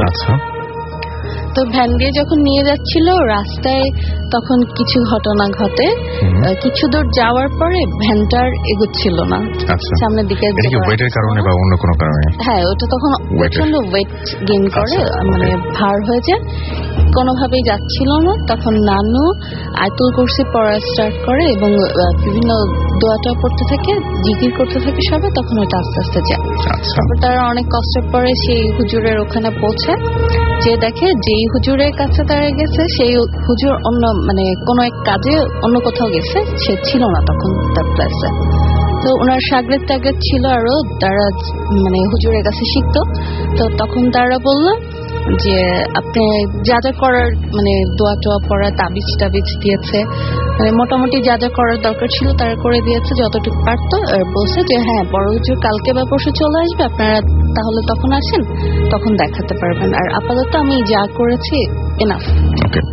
তো বাসে যাওয়ার পরে দেখলো যে হ্যাঁ ওকে এনাফ। তো অবশ্যই এটা তেমন ডিস্টার্ব কিছু করতো না, চুপচাপ সে তার মতো ধ্যান ধরে বসে থাকতো, নড়াচড়া করতো না, কথা টথাও বলতো না কারোর সাথে, শুধু খাওয়ার সময় খেতে চাইতো, আর একটু পরপর তার খিদে পেতো, অনেক বেশি বেশি খেতে চাইতো। আর দেখা যেত মাঝে মধ্যে রাতের বেলা সে চলে যেতে চাইতো, বাইরে যেতে চাইতো। তা এত রাতে একটা মেয়েকে বাইরে যেতে দেওয়া যায় না, তো সেজন্য আর কি তাকে বাইরে যেতে দেওয়া হতো না। তখন নেক্সট ডেতে নানা গেল সেই বড় হুজুরের খোঁজ নিতে যে সে ফিরছে কিনা, যে দেখে যে সে তখনও ব্যাক করে নাই। তো ব্যাক করে নাই, এখন কি করার, গেল বাসে ব্যাক করলো। ব্যাক করার পরে এখন অন্য হুজুর তো দেখাতে হবে, এভাবে তো বসে থাকা যাবে না। তো আরো অন্য যে কয় জায়গায় হুজুর যোগাযোগ করে পাওয়া গেছে সবাইকে আনা হয়েছে। তো 2-3 জনের পরে একজন বলছে যে এইটা অ্যাকচুয়ালি আপনাদের মেয়ে না, এটা জিন একটা আপনার মেয়ের রূপে রেখে গেছে, আপনি যদি ওকে পাহারা দিয়ে না রাখেন, কোনোভাবে যদি ও এখান থেকে স্কেপ করে, দেন আপনার মেয়েকে আর ওরা ব্যাক করবে না। আচ্ছা। তো দেখা গেল তখন সবাই মিলে ওটাকে একের পর এক পাহারা দিয়ে দিয়ে রাখতো, কেউ রাতে ঘুমাতো, কেউ জেগে থাকতো, এরকম করে ওটাকে 24 ঘন্টায় পাহারা দিয়ে রাখতো। আর ওর যত ফরমাইশ ছিল ওগুলা পূরণ করা হতো, যেমন খাওয়া দাওয়া যা সে খেতে চাইতো। তারপর এরকম প্রায় প্রতিদিনই ওই হুজুরের খোঁজ নিতে যাওয়া হতো, কারণ অন্য কোনো হুজুর কিছু করতে পারতেছিল না। তো খোঁজ নিতে যাওয়া হতো, হুজুর আসে না। সেই 14-15 দিন পরে দেখা যায় যে হুজুর একদিন নিজেই আমাদের নানু বাসায় চলে আসে এবং এসে বলে যে কি ব্যাপার, কি হয়েছে, আমি শুনলাম আপনারা আমাকে অনেক খোঁজ করতেছেন, এই জন্য আমি নিজেই এখানে চলে আসলাম। তারপরে তো উনি দেখলো, দেখার পরে উনি তার যা যা করার দরকার এই জন্য কিছু জিনিসপত্র চাইলো।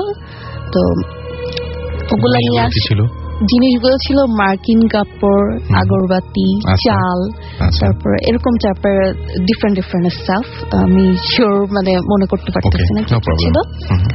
তো ওগুলা নিয়ে আসলো, সবকিছু নিয়ে আসার পরে হুজুর সন্ধ্যার নামাজ, মাগরিবের নামাজ শেষ করে তারপরে সে তার মতো বসলো, বসে দোয়া পড়লো, পড়ার পরে অনেক কিছু করলো, করার পরে যেই জিনটাকে লাথি মারা হয়েছিল সেই জিনটাকে সে নিয়ে আসে।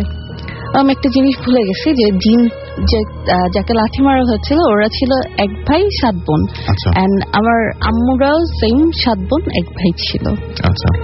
তো জিনটা আসে ওখানে, আসার পরে তার সাথে কথা টথা বলা হয় কেন এরকম হয়েছে বা কি। তখন সে বলে যে আমাকে এরকম লাথি মারছে, তার জন্য আমি ওকে নিয়ে গেছি, বাট ওকে আমার খুব পছন্দ হয়েছে, ও আমার কাছে আছে, আমি ওকে বিয়ে করবো, আমি ওকে দিব না। আচ্ছা, এটা সে মানে ক্লিয়ার বলে দেয়। বলার পরে সে দিবে নাই, ওই মোমেন্টটা এখন অনেক সে করার পরে এখন হুজুরটা বলে যে ঠিক আছে তুমি যদি না দাও এখানে যেই মেয়েটা আছে ওকে তাহলে আমার তো বোতলে বন্ধ করে ফেলতে হবে, ওকে তো আমি আর যেতে দিব না। তো এটা বলার পরে ওই যে পরীটা আন্টির রূপে আমাদের বাসায় ছিল ওটা হচ্ছিল ওই জিনটার বোন। এখন জিনটার কি করবে তখন চিন্তা করলো যে ঠিক আছে, তো একটা সে তার কন্ডিশন দিল, কন্ডিশন দেওয়ার পরে সে রাজি হলো যে ঠিক আছে আপনারা আমার বোনকে ফেরত দেবেন, আর আমার কন্ডিশন হচ্ছে আমাকে প্রায় 20 মণ মিষ্টি দিতে হবে যেটা একদম খাঁটি হবে। তো আমাকে 3টা গরু আর 11টা খাসি, একটা সে তার তিতাস নদী পার দিয়ে গেলে একটা জঙ্গল আছে, ওখানে একটা গাব গাছ আছে, ওই গাছের নিচে সবকিছু রেখে আসতে বলে। আচ্ছা, তো তখন নানুদের সেরকম অ্যাবিলিটি ছিল না এত কিছু দেওয়ার মতো, তো হুজুর ওটা নিয়ে অনেক বার্গেন বার্গেন করার পরে তারপরে সে 1 মণ অথবা 2 মণ মিষ্টি আর একটা খাসিতে বা 3টা খাসি, হ্যাঁ 3টা খাসি আর 2 মণ মিষ্টি এরকম কিছুতে একটা সে আসে মিড পয়েন্টে যে ঠিক আছে আমাকে এগুলো দিলে আমি দিয়ে দিব। তখন নানু কেয়ার করার নিয়ে গেল পরের দিন সে যেখানে বলে। তো নিয়ে যাওয়ার আগে হুজুর তাকে বলে যে তুমি যে ওখানে যাচ্ছ ওখান থেকে তোমাকে ব্যাক সাইড থেকে বিভিন্ন ভাবে আওয়াজ করে তোমাকে ডাকবে, অনেক কিছু বলে ডাকার চেষ্টা করবে, তোমার হয়তো মেয়ে ছেলেদের আওয়াজেও ডাকবে, কিন্তু তুমি যদি ব্যাক সাইডে দেখো পিছন ঘুরে তাকাও তাহলে তুমি ওখান থেকে আর আসতে পারবে না। আচ্ছা, তারপর নানু পরের দিন ওখানে রেখে আসে গাব গাছের নিচে, যায় সে একা একাই নিয়ে সবকিছু। যাওয়ার পরে ওখানে রেখে আসার পরে নানুকে ব্যাক সাইড থেকে বিড়াল, বাঘ, তারপর কুকুর, ইভেন আম্মু আন্টি এরকম ওনাদের আওয়াজে অনেক কিছু হয়ে ডাকছে। তারপরে সাপটাপ অনেক কিছু হয়ে ভয় দেখাচ্ছে, কিন্তু নানু কোনো কিছুতেই পিছন ঘুরে তাকায়নি, সে তার মতো সোজা স্ট্রেট চলে আসছে। তো আসার পরে তারা আন্টিকে সেদিন সন্ধ্যায় বাসায় দিয়ে গেছে, যে দরজা থেকে নিয়ে গেছে ওখানেই সেন্সলেস আন্টিকে পাওয়া গেছে। এন্ড আমাদের বাসায় যেটা ছিল ওইটা আমাদের পাশে একটা পুকুরের দরজা ছিল, ওই দরজা দিয়ে ওখান থেকে ভ্যানিশ হয়ে যায়।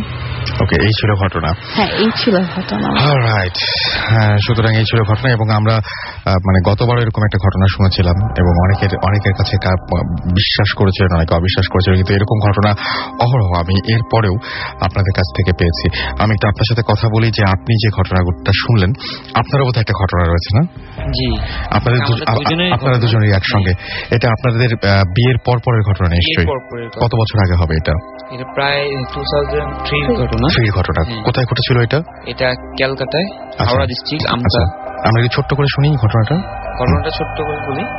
তো খুব রাত, মানে রাত তখন 3টা বাজে এরকম। তো ও হঠাৎ টয়লেটে যেতে যাচ্ছিল। তো আমাদের গ্রামের প্রবলেমটা ছিল যে কোনো কারেন্ট ছিল না, ইলেকট্রিক সাপ্লাই ছিল না। তো সেখানে কুপি টাইপের হারিকেন, যেটা ওইরকম ছোট ছোট কুপির মতো থাকতো, হারিকেন টাইপের। তো প্রতিটা ঘরে ওইরকম ছিল। তো ওই রাত্রেবেলা ঘুমানোর সময় কি হতো, মানে কুপিটা বাড়ানো যেত আবার কমানো যেত। তো রাত্রেবেলা ঘুমানোর সময় কমিয়ে ঘুমাতাম। তখন হঠাৎ বলতেছে আমি তো একটু টয়লেটে যাবো, তুমি তো আমার সাথে চলো। তখন ওকে আমি বললাম যে কি তুমি একা যাও, এটা কি তো সম্ভব না, এত রাত্রেবেলা এই গ্রামের মধ্যে এত অন্ধকার, আমি কিভাবে যাবো, তুমি আমার সাথে আসো। তো আমরা দুজন নিচে নামলাম। নিচে নামার পরে আমাদের ও টয়লেটে গেল, ওখান থেকে ওকে নিয়ে আমরা ব্যাক করছি। তো আমাদের ব্যাক সাইডটা দরজা ছিল গ্রিলের দরজা, যেটা বলে গ্রিলের দরজা ছিল। তালা মারতেছি, তালা মারা জাস্ট ঘুরছি। তো এমন প্রচন্ড প্রেসারে একটা আওয়াজ আসছে যে কেউ পিছন থেকে জোরে দৌড়ে এসে একটা লাথি মারলে যেরকম একটা গ্রিলের মধ্যে আওয়াজ আসবে এরকম। তখন আমি সাথে সাথে, আমার হাতে একটা টর্চ লাইট ছিল, সাথে সাথে ঘুরে তাকিয়ে দেখি কেউ নাই। আচ্ছা, কিন্তু আওয়াজটা আসার তো কোনো কারণ নেই, কারণ আপনারা তালা মেরে অলরেডি ওখান থেকে সরে এসেছেন। জাস্ট তালাটা মারি, ঘুরে যান, জাস্ট ঘুরেন। এর মধ্যেই ঘটনাটা ঘটেছে, সেকেন্ড 2 এর মধ্যেই ঘটনাটা ঘটলো যে কেউ দৌড়ে এসে ওই গ্রিলটাতে লাথি মারলো। এবং মানে সেটা হচ্ছে অনেক প্রচন্ড আওয়াজ এবং ভাইব্রেশনটা, আমি ঘুরেও মানে ভাইব্রেশনটা হচ্ছিল, মানে আপনি দেখতে পাচ্ছেন গ্রিলটা তখন কাঁপছে। হ্যাঁ, কাঁপছে। ওকে, তো আমি সাথে সাথে টর্চ লাইট নিয়ে এইখানে ওইখানে দেখছি। তো অনেক দূরে, প্রায় 30 থেকে 40 গজ ডিস্টেন্সে একটা কুকুর বসে আছে, জাস্ট এই। তো আমার ঘটনাটা হলো, তখন আমি ওকে বলিনি, প্রায় 4-5 বছর পরে আমি ওকে এই ঘটনাটা বলছি তো আমাকে জিজ্ঞেস করতেছে কি হলো এটা ঘটনাটা, আমার কিছুই না, কুকুরটাই এসে হয়তো বা বাড়ি টাড়ি দিছে। আমি কিন্তু বুঝতে পারছি যে সামথিং রং। তো তখন ওকে আমি নিয়ে গেছি, আমাদের ফার্স্ট বিয়ের পরের 2-3 দিন পরের ঘটনা, তার মধ্যে আমাদের লাভ ম্যারেজ। তো ওকে তো এখানে কোনো মতে বোঝানো যাবে না কোনো একটা ঘটনা আছে বা কোনো একটা ভয়াবহ কিছু আছে এই বাসায়, তাহলে তো আর এখানে থাকতে পারবে না। তো এই জন্য বলে কোনো কোনো কিছু মনে হয় না, কুকুরটাই এখানে। তো আমি তখন অনেকক্ষণ রাত্রেবেলা যখন ঘুমাতে যাই তখন অনেক ক্যালকুলেশন করে চিন্তা করি যে কুকুরটা এত দূরে, 1 সেকেন্ডের মধ্যে এত দূরে যাওয়া কখনোই পসিবল, কোনোভাবে সম্ভব না। এবং এত নিশ্চয়ই শক্তিও তার নেই যে পুরো গ্রিলটা ভাইব্রেট করবে, রাইট? এটা তো পরে চিন্তা করছি, কিন্তু এত দূরত্বে সে 2 সেকেন্ডের মধ্যে চলে যেতে পারবে না। ট্রু। সো এই ছিল ঘটনা। এবং আমি দেখতে পাচ্ছি এর মধ্যে অনেকগুলো SMS চলে এসেছে। রনি চিটং থেকে লিখেছেন যে আমি আর মায়া একসাথে ভূত এফএম শুনছি। রেজা লিখেছেন আমাদেরকে সিলেট থেকে যে রাসেল ভাই, আমি আমার ছোট ভাগ্নি আনিশা, ইশাত, অসীন, আবির, তারপরে মিশি, সবাই মিলে ভূত এফএম একসাথে শুনছেন। বন্যভূত আমাদের SMS করেছেন। এছাড়া আমাদের SMS করেছেন শিমুল, অর্থহীন ছেলে আমাদের SMS করেছেন। এবং তিনি এসকে রনি আবারও আমাদের SMS করেছেন এবং তিনি বলছেন যে খুব মজা পাচ্ছেন তিনি। দিগন্ত আমাদেরকে SMS করেছেন রনি চিটাগং থেকে। রিফাত নাটোর নটরডেম কলেজ থেকে SMS করেছেন আমাদেরকে। ময়মনসিং থেকে আমাদের ময়মনসিং দাসপাড়া থেকে আমাদের SMS করেছেন জগৎ পাল এবং তিনি ভূত এফএম শুনছেন এবং তিনি বলছেন যে আমি তার SMS পড়িনি, আমি আপনার SMS পড়ে ফেললাম। সম্রাট এবং বিথি আমাদেরকে SMS করেছেন জাহিদ, SMS করেছেন মনসুর সিলেট থেকে। নাহিয়ান SMS করেছেন আমাদেরকে। এছাড়াও দেখতে পাচ্ছি বাঁধন চিটাগং থেকে এবং তিনি বলছেন যে রাসেল ভাই, আমি এবং আমার হাজব্যান্ড, আমার ছেলে অন্তর সবাই মিলে ভূত এফএম শুনছি। আমাদেরকে মিলিয়াত কক্সবাজার থেকে SMS করেছেন যে রাসেল ব্রো, আচ্ছা তিনি জুজুর ঘটনাটা শুনতেছেন। আমি ট্রাই করব খুব দ্রুত জুজুর এপিসোডটা রিপিট করার। আমি একটা ভালো দিন খুঁজছি, ইনশাআল্লাহ খুব দ্রুতই সেটা হবে। মামুন আমাদের SMS করেছেন, মামুন, হৃদয়, তারপরে মাসুম, ইমরান, এরা সবাই আমাদের SMS করেছেন হাতিমারা থেকে। এছাড়া আমাদের SMS করেছেন সারওয়ার ভাইয়া, আমরা 4 বন্ধু চিটাগং যাচ্ছি, গাড়িতে যাত্রী কম, লাইটগুলো অফ, ঘটনাগুলো শুনতে খুব মজা লাগছে। আরো দারুণ দারুণ সব ঘটনা রয়েছে। ঢাকা মেডিকেল কলেজের অনেকগুলো ঘটনা রয়েছে, এছাড়াও আরো বিভিন্ন জায়গার ঘটনা রয়েছে। সেই ঘটনাগুলো নিয়ে ফিরে আসবো। তার আগে ছোট্ট একটা ব্রেক, কোথাও যাবেন না। যাওয়ার আগে জানিয়ে দিয়ে আমাদের SMS করার নিয়মটি, আপনার এয়ারটেল নাম্বার থেকে বা অন্য যে কোনো নাম্বার থেকে SMS করুন, লিখে ফেলুন SHOUT শাউট স্পেস আপনার নাম স্পেস আপনার মেসেজ পাঠিয়ে দিন 9840 নাম্বারে। ফিরে আসছি একটু পরে। স্টে টিউনড রেডিও ফুর্তি এন্ড ডোন্ট স্টপ দ্য ফুর্তি।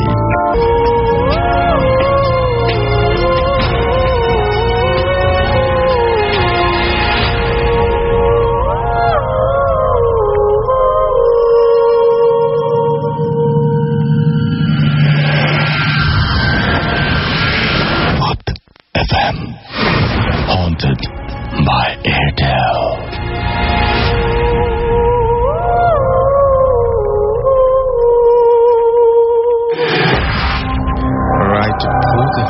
haunted by Airtel শুনছেন আপনারা এবং চলছে রেডিও ফুর্তি, আপনার সাথেই আছে সবসময়। আর এই মুহূর্তে আমি রাসেল আছি, আপনার সাথে আছে মাসুম এবং আমাদের সাথে আজকের অতিথিরা।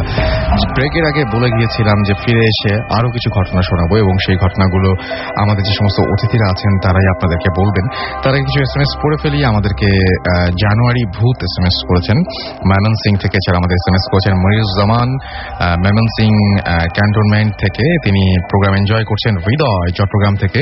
এছাড়াও আমাদেরকে SMS করেছেন স্বাধীন বাগেরহাট থেকে। SM সোহাগ আমাদের SMS করেছেন। সবুজ দাস SMS করেছেন আমাদেরকে। অর্ণব SMS করেছেন। এছাড়াও আমাদের SMS করেছেন শান্ত, আমাদেরকে SMS করেছেন মরহুম সৌরভ গ্রেভিয়ার্ড ময়মনসিং থেকে। এছাড়া আমাদেরকে SMS করেছেন অনিক ঢাকা ধানমন্ডি থেকে এবং তিনি বলছেন ভাই আমি আপনাদের নতুন ফ্রেন্ড, জয়েন করেছেন নতুন। হুসাইন MC হোস্টেল বোট ভূত এফএম থেকে, ভূত এফএম ভালো লাগছে সেটা বলেছেন।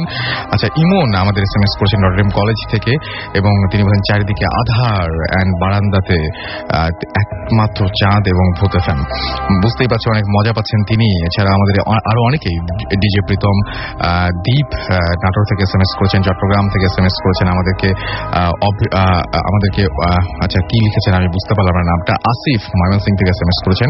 এছাড়া SMS করেছেন মিলন, আমাদেরকে SMS করেছেন আরাফ, এছাড়াও আব্দুল সহ আরো অনেকে যারা SMS করতে চান তাদেরকে আরো একবার বলি, মোবাইলের মেসেজ অপশন যান, সেখানে গিয়ে টাইপ করুন SHOUT শাউট স্পেস আপনার নাম স্পেস আপনার মেসেজ পাঠিয়ে দিন 9840 নাম্বারে, আপনার এয়ারটেল নাম্বার থেকে বা অন্য যে কোনো নাম্বার থেকে।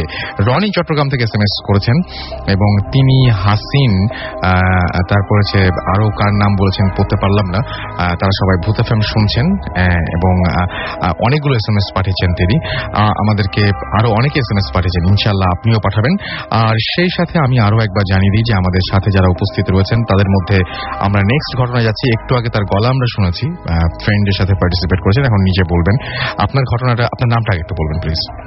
আমি হুমায়ুন, ঢাকা মেডিকেল কলেজ থেকে। ওকে হুমায়ুন, আর আপনি আপনার নামটা একটু বলবেন। হাই লিসনার, আমি নাজমুল, ঢাকা মেডিকেল কলেজ। ওকে, তো নাজমুলের ঘটনাটা আমরা যাই, ঢাকা মেডিকেলের ঘটনা দিয়ে আসি, তারপরে আমরা হুমায়ুনের কাছে যাবো। অলরাইট, বলেন। আচ্ছা, আমার ঘটনাটা আসলে ঢাকা মেডিকেল রিলেটেড না, এটা সিলেট মেডিকেল, সিলেট মেডিকেল একটি ঘটনা। এটা আসলে এই ঘটনার সাথে সরাসরি আমার সম্পৃক্ততা নেই, আমি এটা ফ্রেন্ডের কাছ থেকে শুনেছি। আমরা এখন সেকেন্ড ইয়ারে আছি, আমরা যে কজন ফ্রেন্ড আসছি সবাই সেকেন্ড ইয়ারে ঢাকা মেডিকেলে। এখন আমরা যখন ফার্স্ট ইয়ারে ছিলাম, ফার্স্ট ইয়ারে সম্ভবত এপ্রিল মাসে আমাদের ফার্স্ট টার্ম শেষ হয়েছিল। ফার্স্ট টার্ম শেষ হওয়ার পর আমরা ট্যুরে সিলেটে গিয়েছিলাম। তখন রাতে থাকা হয়েছিল সিলেট মেডিকেলে হোস্টেলে আমরা ছিলাম। তো সিলেট মেডিকেলের একবারে পাশাপাশি শাহজালাল রহমাতুল্লাহ মাজার। তো আমরা রাতে মাজার জিয়ারত করে আসার পর ফ্রেন্ডরা মিলে সবাই একটু ঘুরতে গেছি মেডিকেল ক্যাম্পাসে। তখন আমরা যখন যাচ্ছিলাম মর্চুয়ারি মানে মর্গর পাশ দিয়ে যখন যাচ্ছিলাম, তখন ওই সিলেট মেডিকেলে ওই ফ্রেন্ডটা এই ঘটনাটা শুনেছে। তিনি বলেন তখন এই ঘটনাটা। আচ্ছা, এই ঘটনাটা আসলে অনেক আগের একটা ঘটনা, প্রায় 20 বছর আগের ঘটনা। আমরা তখন যেমন ফার্স্ট ইয়ার স্টুডেন্ট ছিলাম, সেই 20 বছর আগের ব্যাচের ফার্স্ট ইয়ারের একজন স্টুডেন্টের ঘটনা। তখন ওই স্টুডেন্টটা ফার্স্ট ইয়ারে পড়তো আর কি। আমাদের কয়েকটা পরীক্ষা আছে, বিভিন্ন নাম আর কি, অন্য নাম থেকে একটু আলাদা, যেমন আইটেম কার্ড, প্রফ, এই টাইপের আর কি। এখন ওই স্টুডেন্টের পরের দিন ছিল কার্ড এক্সাম। কার্ড এক্সাম বলতে আপনার মান্থলি টেস্ট গুলো হয় না, এরকম আর কি। তো কার্ড পরীক্ষার আগে যেহেতু মানে কিছু প্রিপারেশন ব্যাপার থাকে, ওখানে দেখা যায় মেডিকেল এটা ম্যাক্সিমাম ভাইভা বেসড। ভাইভাতে আপনার কিছু ভিসেরা থাকে। ভিসেরা বলতে আপনি রাসেল ভাই আপনি জানেন হয়তো, ডেড বডির যে অর্গানগুলো, ওগুলো হচ্ছে ভিসেরা, যেমন হার্ট, লাং, এগুলো ভাইভাতে আপনার টিচারের সামনে যে এক্সপ্রেস করা লাগে। তো এর জন্য পরীক্ষার আগের দিন এসে ভিসেরাগুলো দেখে আর কি আপনার একটু রিহার্সাল করতে হয়, বা এটা যে বলে ডেমো বা ডেমনস্ট্রেশন। তো ওই স্টুডেন্ট কোনো একটা কারণে, মানে ওর বাবা ছিল অসুস্থ ছিল, তো ওই কারণে আর কি আগের দিন আসতে পারিনি আর কি, সময় মতো আসতে পারিনি ভিসেরা দেখার জন্য। তো আস্তে আস্তে সন্ধ্যা হয়ে গেছে। এখন সন্ধ্যার সময় অ্যানাটমি হলটা, সব মেডিকেল কলেজ অ্যানাটমি হল আর মর্গ পাশাপাশি থাকে। তো অ্যানাটমি হলের গেটটা আপনার সন্ধ্যার দিকে বন্ধ হয়ে যায়, কিন্তু মর্গের গেট মোটামুটি অনেক রাত পর্যন্ত খোলা থাকে। তো সে যখন হলে রুমে আসলো, তখন ওর ফ্রেন্ডরা বলতেছে কি ব্যাপার, কালকে তো তোর আছে, কালকে কার্ড আছে, তুই তো দেখলে ডেমো খালি না, তো এখন পরীক্ষা কেমনে দিবি? তো সে স্বাভাবিক নার্ভাস ফিল করলো যে পরীক্ষায় একটা প্রেশার আছে, সে যেহেতু করে নেই। তো সে আরেক ফ্রেন্ডকে অনেক রিকোয়েস্ট করলো যে দোস্ত চল আমার সাথে, চল করি যে একটু ডেমো দিয়ে দে। তো গেল ওরা ওর ফ্রেন্ডের সাথে, যে তখন অ্যানাটমি হলের গেটটা বন্ধ ছিল, সে গেছে মর্গের গেট দিয়ে। তখন মর্গের গেট দিয়ে যখন ওরা ঢুকলো, তখন একজন মামা দাঁড়িয়ে ছিল, শুধু একজনই ছিল, আর কেউ ছিল না, যেহেতু তখন সন্ধ্যা 6টা থেকে 7টা হবে। তখন ওই মামারে বলল যে মামা আমরা তো ভিসাটা দেখা দরকার, এখন কি করবো বলেন। পরে বলে যে আপনাদের অ্যানাটমি ডিপার্টমেন্ট তো বন্ধ হয়ে গেছে, এখন তো আর কিছু করেনি। পরে বলছে অনেক রিকোয়েস্ট করলো, বলছে ঠিক আছে আমাদের যে মর্গে যে ডেড বডি গুলো আছে ওখান থেকে একটা থেকে কয়েকটা ভিসাটা বের করা হয়েছে, রিসেন্টলি বের করা হয়েছে, এখন আপনারা যদি দেখতে চান একটু বেশি টাকা দিয়ে ই করতে। পরে ওরা ঠিক আছে ম্যানেজ করলো ওই ছেলে টাকা দিয়ে, তারপর মামা ওদের নিয়ে গেল।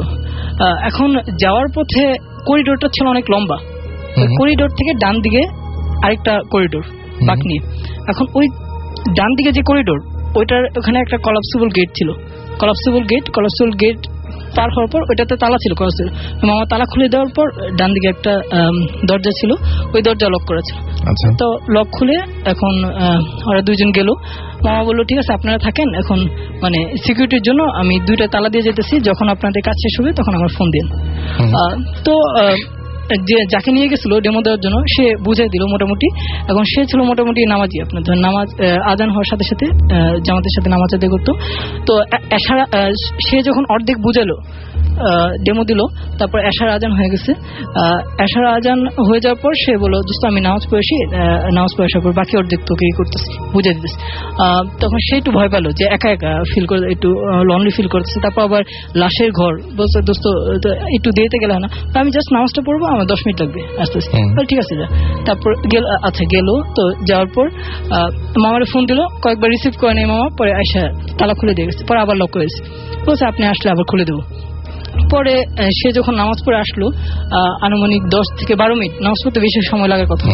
তো আসার পর দেখলো আবার মামা দাঁড়িয়ে আছে। সে যখন ঢুকতে গেল মামা একটু বাধা দিল, মামা ভিতরে যান কেন? বলে আমার ফ্রেন্ড তো ভিতরে, আমি তার পুরোপুরি বুঝাতে পারিনি পড়াটা, এখন কিছু বাকি ছিল ওইটুকু পড়া বুঝাই দেবো। বলে মামা আপনার ফ্রেন্ড তো চলে গেছে মানে উনি হলে চলে গেছে, আপনাকে বলছে চলে যেতে।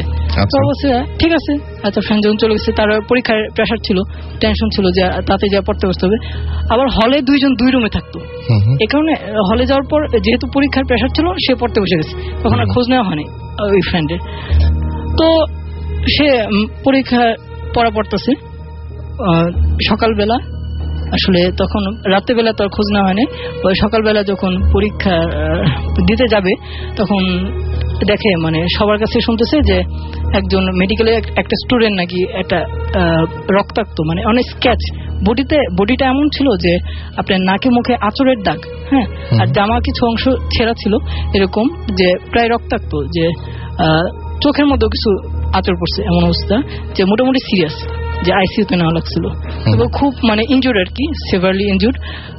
এ কারণে তারপর সবাই দেখতে গেল, পরীক্ষা বাদ দিয়ে সবাই দেখতে গেল। তারপর ওই স্টুডেন্টটা পরে আর দেখা যায় মেডিকেলে আর পড়েনি। এটা ছিল সেই স্টুডেন্ট যে লাশ কাটা ঘরের মধ্যে ছিল, এবং পরের দিন সকালে যখন তাকে পাওয়া গেল তখন দেখা গেল যে সমস্ত শরীর অনেক আঁচড়ের দাগ, জামা কাপড় ছেঁড়া, রক্তাক্ত অবস্থায়, এবং সে তাকে মুমূর্ষ অবস্থায় আইসিইউতে পাওয়া গেল। এবং পরবর্তীতে তাকে কি জিজ্ঞেস করা হয়েছিল? অবশ্যই আচ্ছা, তাকে অবশ্যই জিজ্ঞেস করা হয়েছিল যে রাতে। হ্যাঁ আপনি বলেন। হ্যাঁ, তাকে অবশ্যই তাকে জিজ্ঞেস করা হয়েছিল যে রাতে কি করছিল ওই রাতে, কিন্তু সে এটা মানে মুখ খুলতে রাজি হয়নি, এবং পরে সে মেডিকেলে আর পড়েনি। আর তাকে যখন সকালবেলা যখন যারা খুঁজতে গিয়েছিল ওই জায়গায়, তারা তো নিশ্চয়ই লাশ কাটা ঘর থেকে তাকে নিয়ে আসছিল। হ্যাঁ, আসলে তারা তো খুঁজতে যায়নি, তারা তো পরীক্ষা দিতে গেছিল, কারণ তারা জানতো না যে এরকম ঘটনা। তো তারা যখন পরীক্ষা দিতে গেছিল তখন যে মামার কাছ থেকে শুনলো আর কি, যে সবার কাছ থেকে শুনলো যে এরকম একটা ঘটনা, তো এভাবে আর কি ব্যাপারটা হয়েছে। এবং মানে তার মানে তাকে ওই লাশ কাটা ঘরের মধ্যেই পাওয়া গিয়েছিল, লাশ কাটা ঘরের মধ্যে পাওয়া গিয়েছিল। এবং পরবর্তীতে ওই যে মামার সাথে মাধ্যমে ওরা ঢুকলো, তখন দেখলো যে ওই মর্গে ওরকম মানে ওই চেহারা কোনো মামাই নেই। আচ্ছা, ওই চেহারা কোনো মামা নাই, তার মানে যে মামার সাহায্য নিয়ে তারা ঢুকতে গিয়েছিল সেই মামা আসলে কোনো অস্তিত্বই নেই, এবং এই পুরো ঘরটার মধ্যে সে এবং তার ওই ডেড বডি ছাড়া আর কিছু ছিল না।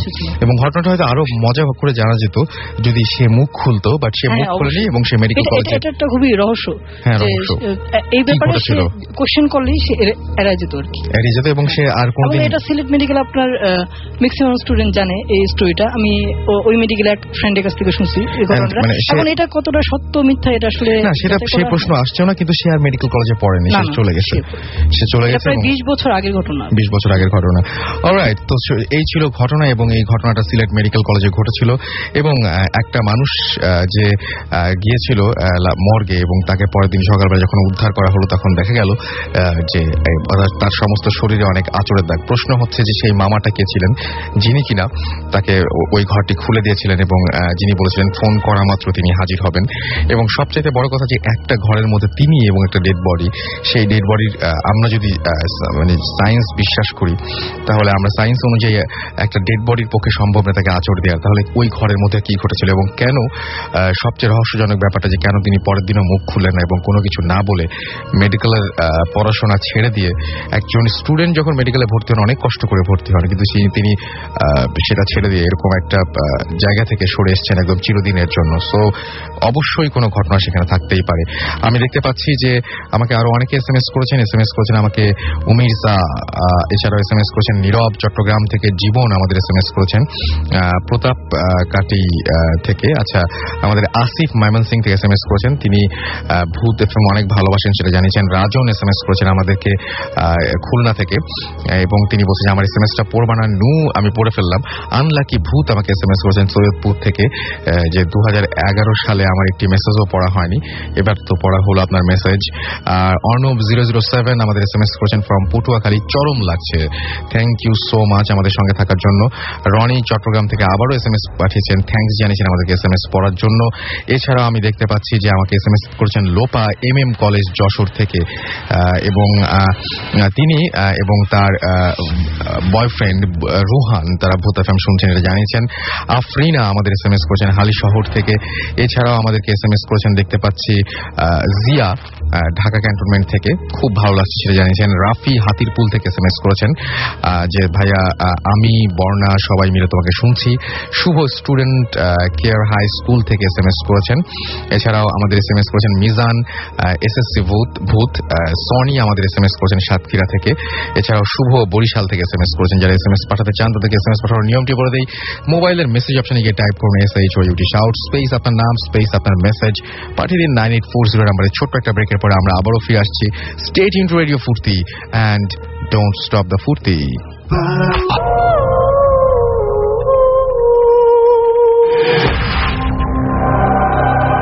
যারা রাত জেগে এখন আমার সঙ্গে আছেন তাদেরকে জানাই শুনছেন সবসময় রেডিও ফুর্তি, চলছে ভূত এফএম হন্টেড বাই এয়ারটেল। আমি জানি যে সবাই আজকে ভূত এফএম শুনছেন, তারপরেও অনেকে হয়তো মিস করছেন আজকের ভূত এফএমটি। তাদেরকে জানিয়ে দিই যে ভূত এফএম হন্টেড বাই এয়ারটেল যদি আপনি আজকে মিস করে ফেলেন বাই এনি চান্স, তাহলে আপনি এয়ারটেল এম রেডিওর মাধ্যমে এইটি আবারও শুনতে পারবেন এই এপিসোডটি। এবং এই এপিসোড শুনতে হলে আপনাকে যেটা করতে হবে সেটা হচ্ছে আপনাকে ডায়াল করতে হবে একটি নাম্বারে। আপনার এয়ারটেল নাম্বার থেকে ডায়াল করুন 4040, সিলেক্ট করুন চ্যানেল 22, এবং দেখবেন যে আপনাকে বিভিন্ন এপিসোডের অপশন দেওয়া হবে। তার মধ্যে থেকে আপনি যেটা শুনতে চান বা যেটা মিস করেছেন সেটা চাইলেই শুনতে পারবেন। And now listeners can get the Booth FM tune as their caller tunes, my tunes from Airtel. Booth FM tune code is 92125. You can activate it by sending a SMS, এবং SMS টি পাঠাতে গেলে আপনি যেটা করতে হবে মোবাইলের message অপশনে গিয়ে টাইপ করতে হবে CT স্পেস 92125, এবং এটা পাঠিয়ে দিতে হবে 3123 নম্বরে। দেখবেন যে এই ভূত এফএম টিউনটি আপনার কলার টিউন বা মাই টিউন হিসেবে সেট হয়ে গেছে। আর আমি আবারও সময় নষ্ট না করে ঘটনায় চলে যাব, এবং আমাদের সঙ্গে রয়েছেন ঢাকা মেডিকেল কলেজের আরো একজন, আপনার নাম যিনি হচ্ছেন হুমায়ুন। আপনি আপনার যে ঘটনাটা বলবেন সেটাও কি ঢাকা মেডিকেলেরই? আচ্ছা শুনি। লিসনার্স, আমি হুমায়ুন ঢাকা মেডিকেল কলেজ থেকে।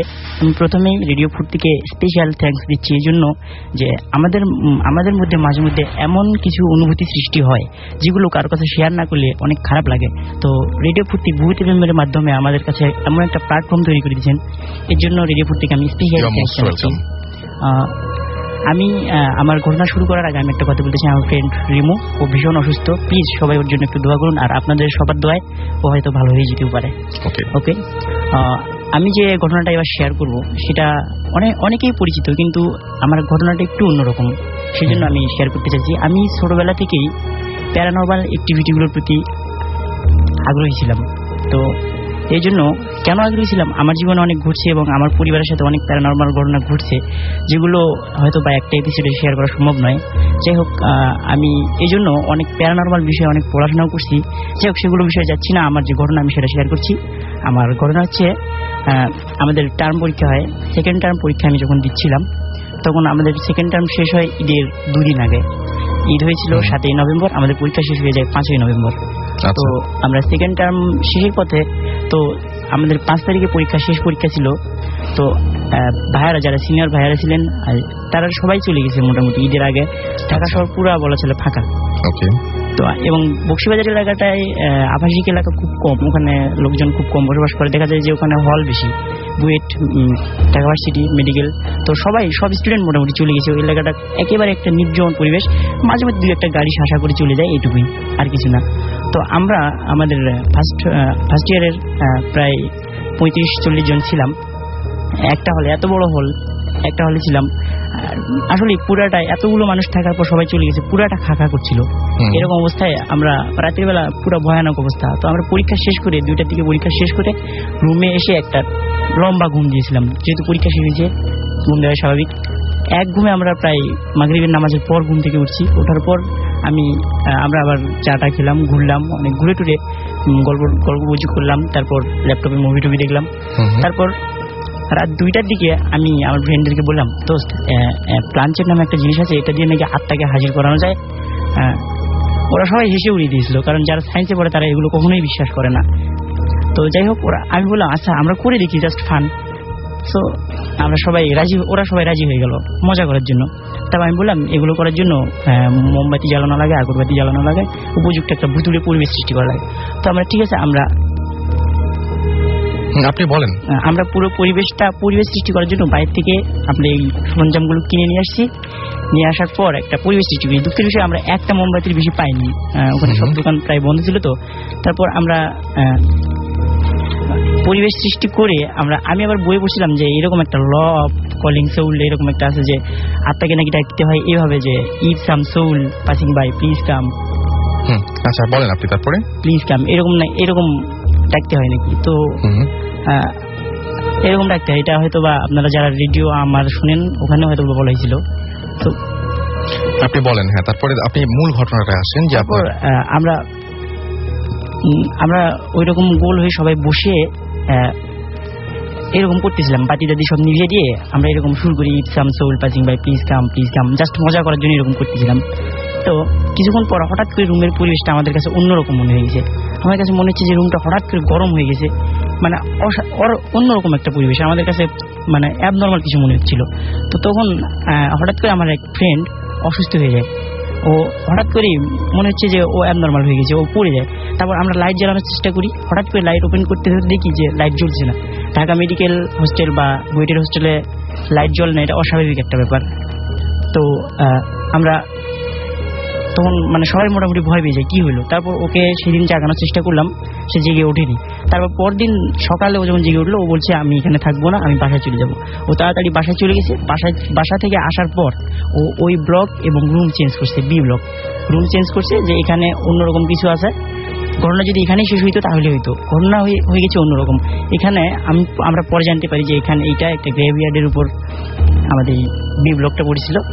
ওখানে ওনাকে দেখতে পাইছিল যে একটা সাদা কাপড় গায়ে দেওয়া লোক ওর দিকে আসতেছে এবং একটা ভয়ঙ্কর দৃষ্টিতে ওর দিকে দেখতেছিল, যে অবিশ্বাস্য একটা দৃষ্টি, যে অনেক ভয়ানক দৃষ্টিটা। তারপর আমরা ও সবার আগে, আবার ঈদের পর সবার আগে চলে আসে ঢাকা মেডিকেলে। আসার পর ব্লক চেঞ্জ করে এবং আমরাও চেঞ্জ করি। তারপর ওখানে আমরা শুনতে পাইছিলাম যে পরে ওখানে একটা সুইসাইডের ঘটনা ঘটছিল। আচ্ছা, ওকে। সো এই জন্য হয়তো কোনো অদ্ভুত বা অস্বাভাবিক ঘটনা ঘটেছিল। আপনি আপনারা একটা ঘটনা বলবেন নিশ্চয়ই, যে আচ্ছা জি বলেন। তাই না, আমাদের একটা ফ্রেন্ড ওই ব্লকে ছিল। তো ও অসুস্থ হয়ে গেছে মানে কিছুদিন আগে। তো বিভিন্ন কিছু দেখে মানে ধারণা করা হয়েছে যে ওকে জিনে ধরছে, কিন্তু আসলে মানে ওর যে কন্ডিশন সেটা পুরোপুরি অ্যাবনর্মাল কন্ডিশন ছিল ওই মুহূর্তে। তো ও বি ব্লকে থাকতো। তারপর আমরা ধারণা করছি যে হুমায়ুনের এই ঘটনার পর আমরা ধারণা করছি যে আসলে এই ঘটনার সাথে প্যারালাল কোনো ঘটনা হইতে পারে ওইটা। ওকে, আচ্ছা, আর একটা জিনিস সেটা হচ্ছে আপনার একটা ঘটনা ছিল, আর একটা ঘটনা আপনি বলতে চেয়েছিলেন, সেই ঘটনাটা আমরা তাহলে শুনে ফেলি একদম। এবং এটা তো ঢাকা মেডিকেলের না, এটা অন্য একটা জায়গায় ঘটেছিল। কোন জায়গায় ঘটেছিল ভাই এই ঘটনা? এটা ঘটছিল নওগাঁ জেলার মহাদেবপুরে। আমি ছোটবেলা থেকে ওখানে বড় হয়েছি, আমার জন্ম ওখানে। আচ্ছা, আব্বু আম্মু ওখানে চাকরি করে, সুতরাং আমার স্কুল কলেজ দুটাই মহাদেবপুরে।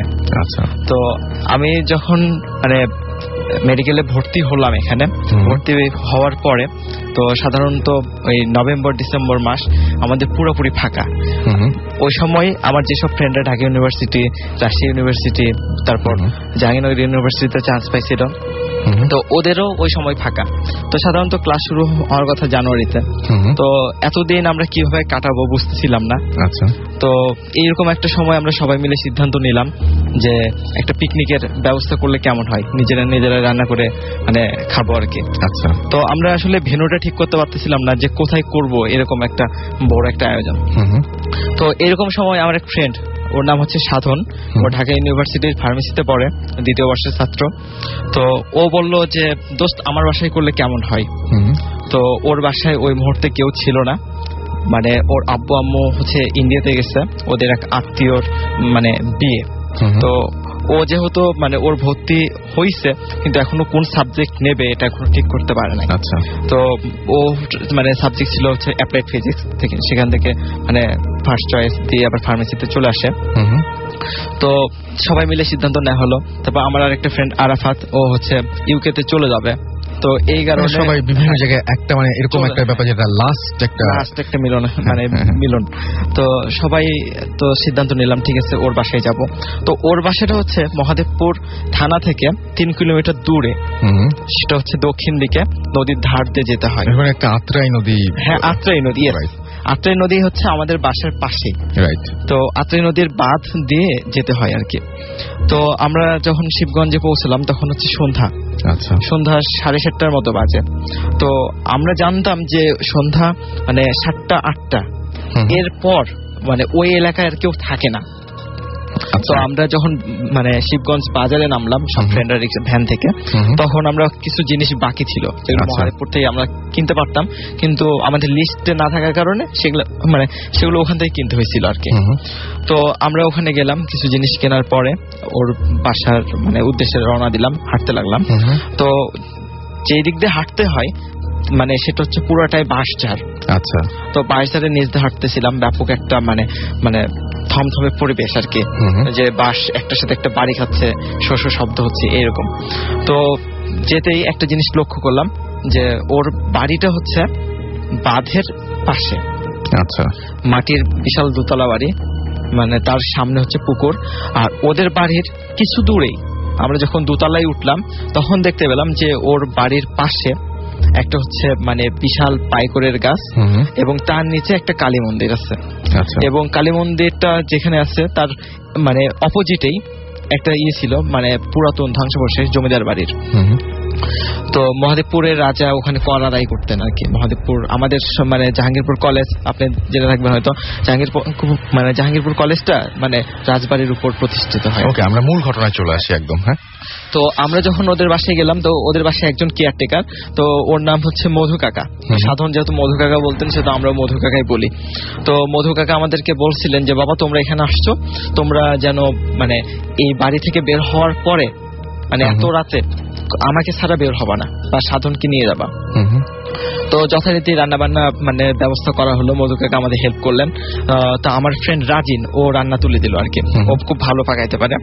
তো তারপর আমরা যখন খেতে বসবো তখন কিছু আশ্চর্য জিনিস লক্ষ্য করলাম। একটা হলো ওদের ওখানে অনেক বাদুড় দেখলাম। সাধারণত ওদের বাসায় কোনো বাদুড় ছিল না। ইভেন ওদের বাসায় একটা সাদা বিড়াল ছিল, কিন্তু আমরা দেখছি কালো বিড়াল, এবং বিড়ালটা কাঁদতেছিল। তো আমরা যথারীতি খাবার দাবার পরে মানে সবাই আড্ডায় বসে গেলাম সব ফ্রেন্ডরা। তো এরপর কি হলো যে বিপন নামে আমাদের একটা ফ্রেন্ড আছে, ওর মানে আদি বাসা হচ্ছে শিবগঞ্জে, মানে ওর কাকারা এখনো থাকে ওখানে। তো বিপন বলল যে দোস্ত আমাকে একটু কাকার বাসায় মানে রেখে, তো অনেকদিন দেখা হয় না, তো আমরা রাখতে গেছি। তো অত রাতে সাধারণত 12:30টার দিকে সবাই ঘুমিয়ে গেছে, কারণ 7-8টার পরেই ওই এলাকায় আর কেউ জেগে থাকে না, এরকম অবস্থা। তো আমরা অনেক নক করার পরও দরজাটা খুললো না কেউ। বিপনকে নিয়ে আমরা আবার সাধনদের বাসায় চলে আসলাম। তো আসতেই ওই জমিদার বাড়ির যেখানে ধ্বংসাবশেষ, ওখানে একটা জিনিস লক্ষ্য করলাম, একটা বৃদ্ধ মহিলা ওখানে দাঁড়াই আছে। তো আমার আরেকটা ফ্রেন্ড রাজিন, ওর গায়ে হচ্ছে চাদর ছিল। তো রাজিন বলল যে বুড়িমা আপনি চাদরটা নেন, আপনাকে ঠান্ডা লাগতেছে হয়তো। তো ওই বুড়ি কোনো কথাই বললো না ওখানে। তো আমি আর রাজিনকে টান দিলাম, দিয়ে বললাম যে দোস্ত তাড়াতাড়ি চলো। তো আমরা যথারীতি রুমে পৌঁছলাম। তো রুমে যাওয়ার পরে তো সবাই মিলে সিদ্ধান্ত নিলাম যে এক রুমে থাকবো, ঢালা বিছানা করা হয়েছে। তো এরকম সময় আমরা সবাই শুয়ে বসছি, মানে ঘুম আসতে আসতে এরকম একটা ভাব, মানে ঘুম চলে আসছে। তো এইরকম সময় মনে হলো যে কারোর কেউ আমাদের ডাকতেছে। তখন উঠলাম, উঠে দেখি মধু কাকা আমাদের ডাকতেছে। তো বলছিলাম, তো আমার এক ফ্রেন্ড বললো যে কাকা আপনি এত রাতে ডাকতেছেন। তো বলছে বাবা তোমরা কি কেউ খেজুরের রস খাবা? তো আমি বললাম যে কাকা এত রাতে খেজুরের রস? তো বলতেছে যে মানে গ্রামে আসছো, খেজুরের রস খাওয়ার তো সময় এখনই আসল টেস্টটা পাবা, সকালে তো অনেক দেরি হয়ে যাবে আর কি। তো আমরা লোভ সামলাতে পারলাম না, যথারীতি আমরা চলে গেলাম কাকার সাথে। তো আমরা যখন বাঁধের উপরে গেলাম তখন বেশ কয়েকটা খেজুরের গাছ দেখতে পেলাম।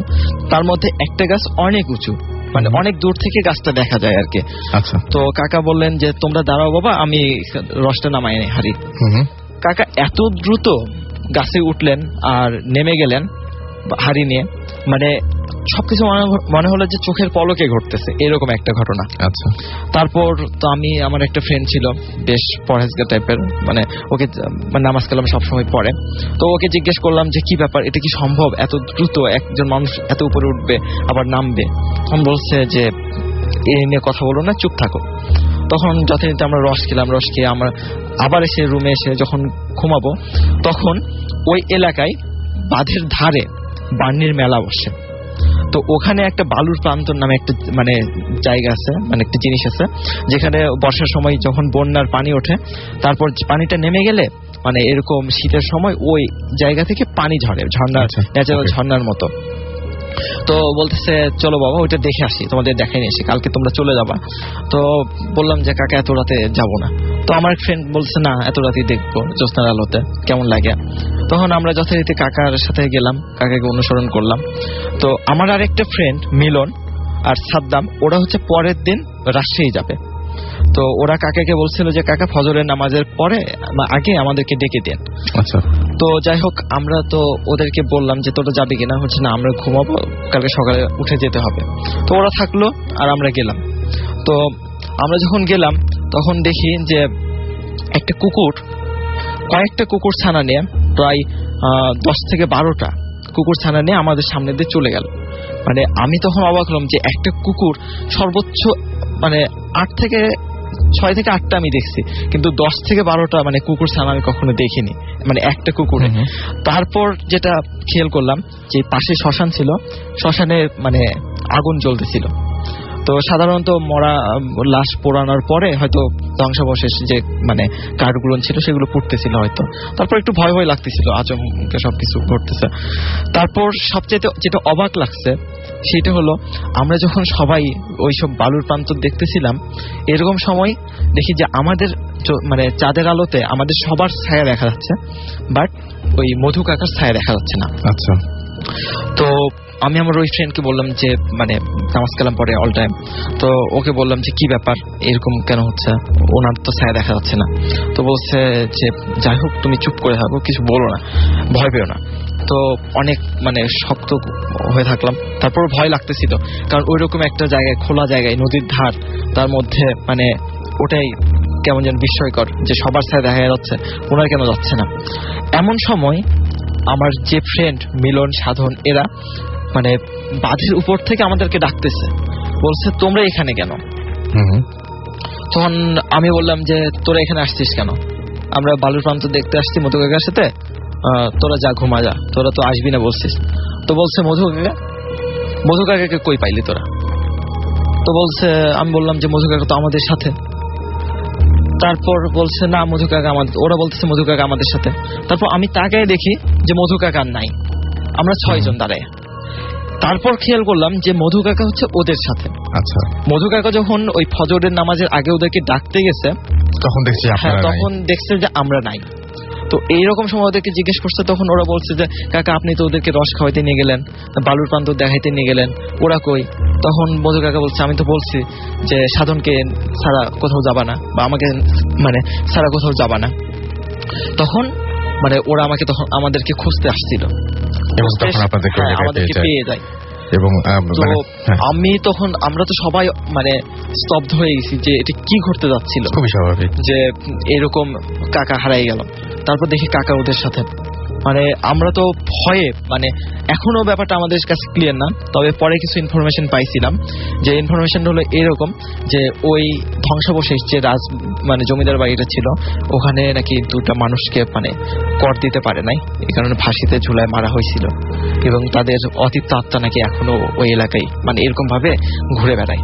এবং মানুষকে কি মারে? মানুষকে মারে না, মানে তারা তো ইয়ে করে নাই আসলে, মানে এরকম ভাবে ভয় দেখায় আর কি। আমরা এই যে ঘটনাটা শুনলাম, এরকম টাইপের একটা ঘটনা আমার কাছে আরো একজন পাঠিয়েছেন, অনেক দূর থেকে এই ইমেলটি পাঠিয়েছেন, আমি পড়তে চাচ্ছি। যে এই ঘটনাগুলো আসলে অনেকটা এরকম মানে কি বলবো যে অবিশ্বাস্য শোনায়, কিন্তু এই ঘটনাগুলোর কয়েকটা ইমেল আমার কাছে আছে, তার মধ্যে আমি একটা পড়ছি। In fact new degree government college Rajshahi থেকেও আমাকে এইরকম ধরনের একটা ঘটনা পাঠিয়েছেন সাদ।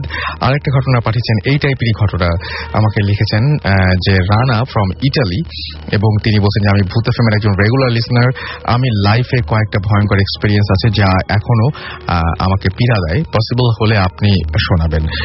এবং তারপরে তিনি রানা বলছেন যে আমি রানা ফ্রম ইটালি, ঘটনাটা বলার আগে একটা কথা বলতে ইচ্ছে করছে যে যাদের লাইফে এইসব অ্যাক্টিভিটিস হয়নি তারা অনেক ব্যাড টেনশন থেকে ফ্রি আছেন।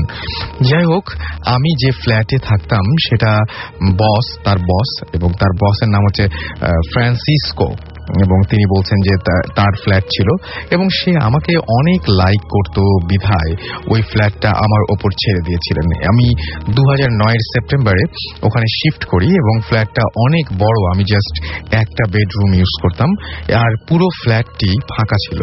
12 থেকে 15 দিন পর আমি একেবারে শেষের রুমগুলোতে গভীর রাতে প্রায় কাঠ ভাঙার শব্দ পেতাম, যা অনেক মানে জোরালো, এবং আমি জাস্ট ইগনোর করতাম। বলে রাখি আমার বসের ওয়াইফ মারিয়া চেক রিপাবলিকের সিটিজেন ছিল এবং সে প্রতি বছর 2 মাস অন্তর অন্তর ইটালি আসতো এবং 1 মাস থাকতো। সেদিন ছিল 22 ডিসেম্বর 2011। বড়দের এবং বরাবরের মতো মারিয়া আসলো এবং তখন ছিল সন্ধ্যা 7টা। আমি তাকে ওয়েলকাম জানালাম, বাট তার মধ্যে একটু পরিবর্তন দেখলাম। সেটা হলো যে এর আগে যখনই সে আসতো আমার সাথে অনেক কথা বলতো, জার্নি কেমন হলো সব জানাতো, যা কখনো মিস হতো না। বাট সেদিন সে কোনো কথা না বলে গেস্ট রুমে চলে গেল এবং দরজা বন্ধ করে দিল। আমি মনে করলাম যে জার্নি করে এসেছে, অনেক টায়ার্ড, আমি তাকে ডিস্টার্ব করলাম না। কয়েক ঘন্টা পরেও যখন সে বের হচ্ছিল না তখন আমি তাকে ডাক দিলাম এবং কয়েকবার তাকে ডাক দিলাম। তখন রাত 11টা থেকে 11:30 মিনিট হবে, বাট কোনো রেসপন্স পেলাম না। আমিও কিছু না বলে ঘুমোতে চলে গেলাম। সকাল 8টার দিকে আমার ঘুম ভেঙে গেল। আমি ফ্রেশ হয়ে মারিয়ার গেস্ট রুমে গেলাম এবং গিয়ে দেখি আমার বস একটা চেয়ারে বসে ঘুমাচ্ছে। আমি তাকে ডেকে বললাম যে মারিয়া কোথায়? সে বলল হয়তো আশেপাশে কোথাও আছে। আমি পুরো ফ্ল্যাট খুঁজে মারিয়াকে না পেয়ে বসকে জানালাম। সে বলল মেবি মর্নিং ওয়াকে বের হয়েছে। আমিও মনে করলাম যে হতে পারে।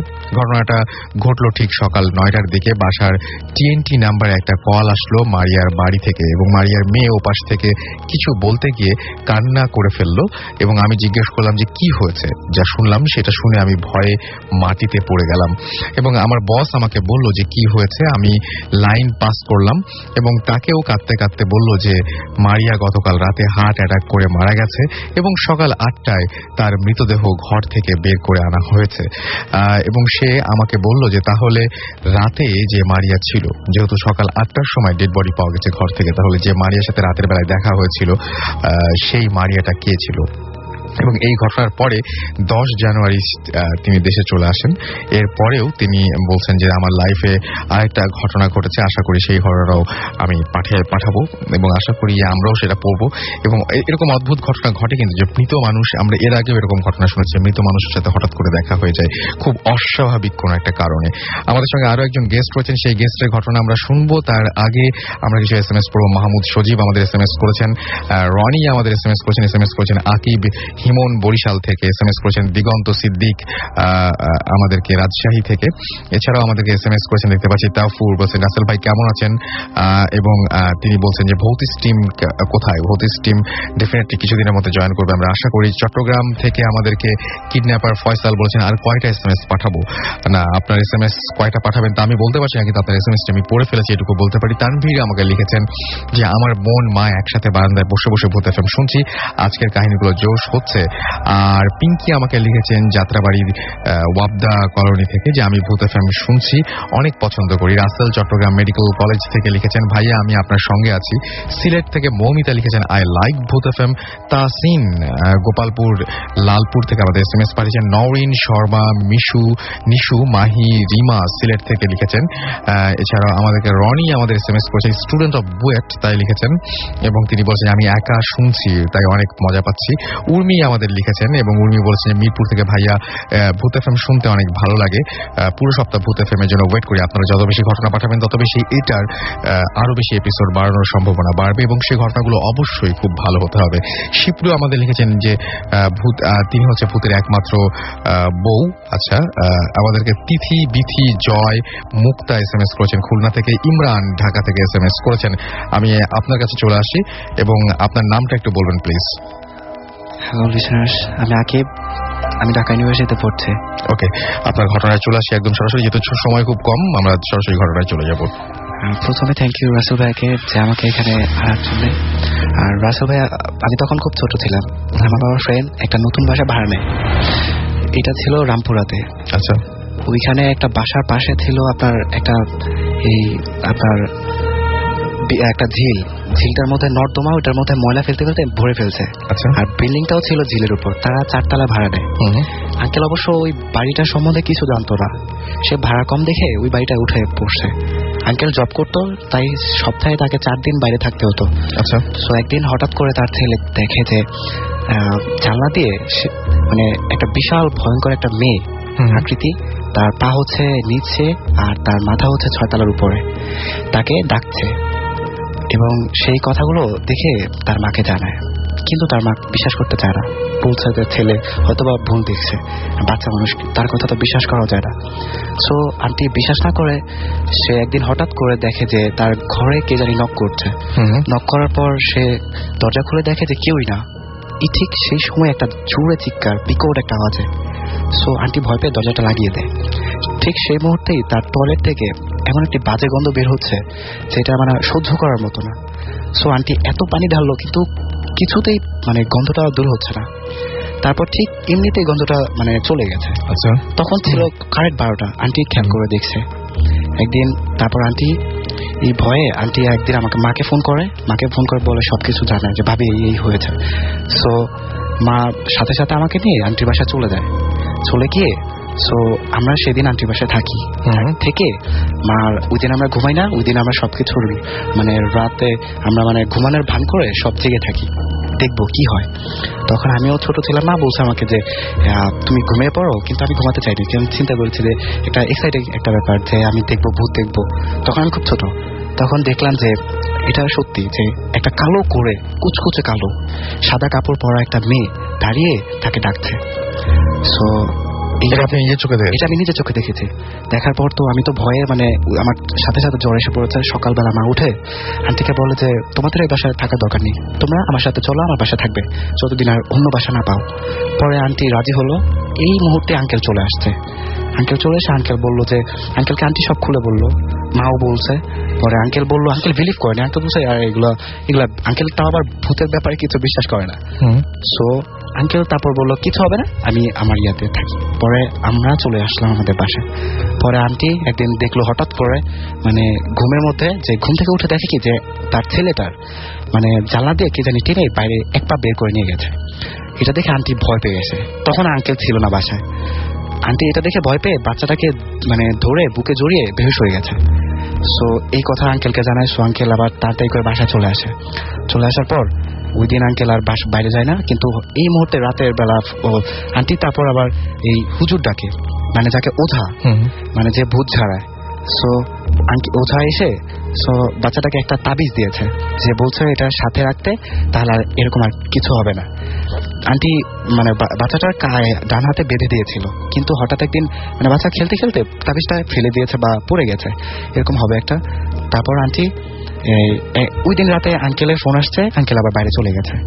যাওয়ার পর তারপরে আন্টি দেখলো, তারপর ওই দিন এই তাবিজটা পড়ে যাওয়ার কারণে ওই বাচ্চাটাকে ওই যেই মানে এটাকে মানে মেয়েটা কালো কুচকুচে মেয়েটা বাচ্চাকে টেনে মানে জানলা দিয়ে ছিঁড়ে বের করে ফেলেছে রক্তাক্ত অবস্থায়। মানে এটা তো দেখে নাই, মানে দেখা গেল যে বাচ্চাটাকে টেনে বের করার চেষ্টা করা হচ্ছে, সেটা মানে এটা কি আন্টি দেখেনি, মানে এটা আমরা জাস্ট ইমাজিন করেছে যে বাচ্চাটা ছিঁড়া ছিল অর্ধেক, মানে বাচ্চাটার অর্ধেক ছিল মাটিতে আর অর্ধেক ছিল বিছানার উপরে রক্তাক্ত অবস্থায়। এটা কোনো মানুষের পক্ষে আসলে মানুষের পক্ষে অস্বাভাবিক ব্যাপার। আর কি করে সম্ভব হবে? দরজার মানে ভিতরে তো কেউ ছিল না, দরজা লাগানো ছিল একদম। দেন তারপর হয়েছে কি, এটা দেখে আন্টি আবার একটা অবিশ্বাস্য একটা ব্যাপার, যে আন্টি সাথে সাথে মানে টয়লেটে আন্টি মানে যখন এই লাশটা উদ্ধার করা হয় তখন আন্টির লাশটা পাওয়া গেছে টয়লেটের মধ্যে, টয়লেটের বাইরে থেকে দরজা বন্ধ করা ছিল এবং আন্টি ভিতরে মানে উল্টো হয়ে কমেটের মধ্যে মাথাটা দেওয়া ছিল তার। সে এভাবে তাকে মানে মৃত্যুবরণ করেছে। পরে পোস্টমর্টম করে ধরা পড়ে যে তার হার্ট অ্যাটাক করেছিল আর এবং তার ঘাড়ের রক্তটা ছিঁড়ে গেছে। আর বাচ্চাটার ওই অর্ধেক, তো ওইটা যখন আমরা শুনি তখন সাথে সাথে যাই যে বাচ্চাটার কাহিনীটা দেখে মানে এরকম ভয় পেয়েছে আমি ওই গত মানে এক সপ্তাহ আমি ঠিক মতো খেতে পারিনি, মানে এত ভয় পেয়েছিলাম। তারপর আস্তে আস্তে মানে পরিবেশ খুব হতে থাকে। দেন পরবর্তীতে আঙ্কেল এই ব্যাপারে কি হয়েছে কাহিনীটা জানার জন্য যে কি হয়েছিল, তখন আমারও একটু ছিল। মা তারপরে বাড়িওয়ালার বাসায় গিয়েছিল। বাড়িওয়ালা অ্যাকচুয়ালি ওই বাসায় থাকতো না। ওই ঘটনাটা ঘটেছিল যে এই রাতের বেলা 12টার সময় যে একটা চিৎকার দিত, এই চিৎকারটা ছিল বাড়িওয়ালার মেয়ে একদিন হঠাৎ করে রাতে, মানে তখন ছিল রাতের কখনো এটা কেউ বলতে পারে না, কিন্তু রাতের বেলা বাড়িওয়ালার মেয়েটা একা ছাদের উপর চলে যায়। ছাদের উপর চলে যাওয়ার পর তারপর হঠাৎ করে একটা চিৎকার আওয়াজ পায়। তারা সবাই দৌড়ে যে দেখে যে বাড়িওয়ালার মেয়েটা নিচে পড়ে মানে কাটা তারের বেড়ার সাথে জড়িয়ে রয়েছে, মারা গেছে। দেন এটা দেখে তো সবাই তারপরে ওই 4 তলায় আর কেউ থাকে না, বাড়িওয়ালারা করেছে ওই বাসা থেকে চলে গেছে। তারপর থেকে ওই 4 তলা যারা থাকে তাদের সাথে এরকম একটা ঘটনা ঘটে। এর মধ্যে আমার আন্টি ছিল এবং আপনার আন্টি আজকে বেঁচে নেই। এছাড়া আরেকটা ঘটনা ঘটেছিল ওই বাচ্চাটা, আমরা এখন আর শুনতে পাচ্ছি না। আমরা একটা ছোট ব্রেকে যাব এবং ব্রেকের পরে আবারও ফিরে আসবো। আর যারা SMS পাঠাচ্ছেন তারা এয়ারটেল নাম্বার থেকে বা অন্য যে কোনো নাম্বার থেকে SMS করে আমাদেরকে লিখে ফেলুন SHOUT শাউট স্পেস আপনার নাম স্পেস আপনার মেসেজ পাঠিয়ে দিন 9840 নাম্বারে। আমরা একটু পরে ফিরে আসছি। স্টে টিউনড টু রেডিও ফুর্তি এন্ড ডোন্ট স্টপ দ্য ফুর্তি।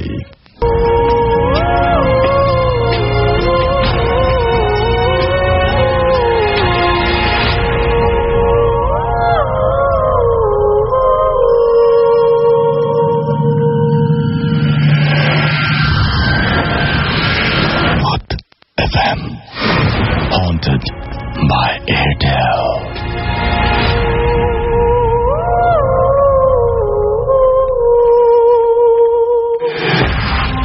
শুনছেন ভূত এফএম হন্টেড বাই এয়ারটেল, সাথে আছি রাসেল। আমাকে SMS করেছেন অভি, মুহিব, মাসুম, সজীব খুলনা থেকে, জুই আমাকে SMS করেছেন, লিখেছেন দারুণ লাগছে। হীরা, দীপ্তি, সুমন ময়মনসিং থেকে আমাদের SMS করেছেন শাহরিয়ার বাগেরহাট থেকে, এছাড়াও মাধব আমাদেরকে SMS করেছেন শাম্মী, SMS করেছেন মোহাব্বত, SMS করেছেন হাসনাত চাঁদপুর থেকে, এছাড়াও এসকে রনি আরো একবার SMS করেছেন আমাদেরকে SMS করেছেন জামাল, SMS করেছেন আমাদেরকে মেটালিকা অর্ণব ফ্রম পটুয়াখালী। রাসেল ভাই আপনি আচ্ছা ভূত এফএম পেতনি এফএম শুরু করছি, তিনি তাই বলেছেন আর কি, এবং তিনি একটা রেডিও স্টেশনের একটা আইডিয়া দিয়েছেন সেটার জন্য। গ্লোরি আমাকে লিখেছেন সেগুন বাগিচা থেকে যে আমি আমার কাজিন সাফা ভূত এফএম অনেক লাভ করি, থ্যাংক ইউ সো মাচ আমাদের সঙ্গে থাকার জন্য। লাবণী উত্তরা থেকে লিখেছেন আমার অনেক ভয় লাগছে বাট এনজয় করছি। স্বপন লিখেছেন খিলকা থেকে আমাদের SMS করেছেন। চলে যাব ঘটনায় এবং আমাদের সঙ্গে আরো একজন গেস্ট রয়েছেন, তার কাছে ঘটনা শুনবো। কি নাম আপনার? Hello dear listeners, this is Mehdi from packs and আজকে আমি একটা হন্টেড হাউসের ঘটনা শেয়ার করতে যাচ্ছি। সেটা হচ্ছে বাসার ক্লেম ছিল যেটা যে বাসার মধ্যে 1 বছরের বেশি কেউ স্টে করতে পারে না, বাট আনফর্চুনেটলি ঘটনাটা যার কাছ থেকে শোনা হয়েছে তারা আনফর্চুনেটলি ওই বাসায় 1.5 বছর যাবত ছিল। সো ওই বাসায় যখন তারা নতুন নতুন শিফট হয়েছিল তখন ওই বাসায় জাস্ট একটা স্পেসিফিক রুম ছিল, এই রুমটাতে বাসার তার মেয়ে এবং তার হাজব্যান্ড এবং 2 চিলড্রেন তারা রুমটাতে শিফট হয়েছিল।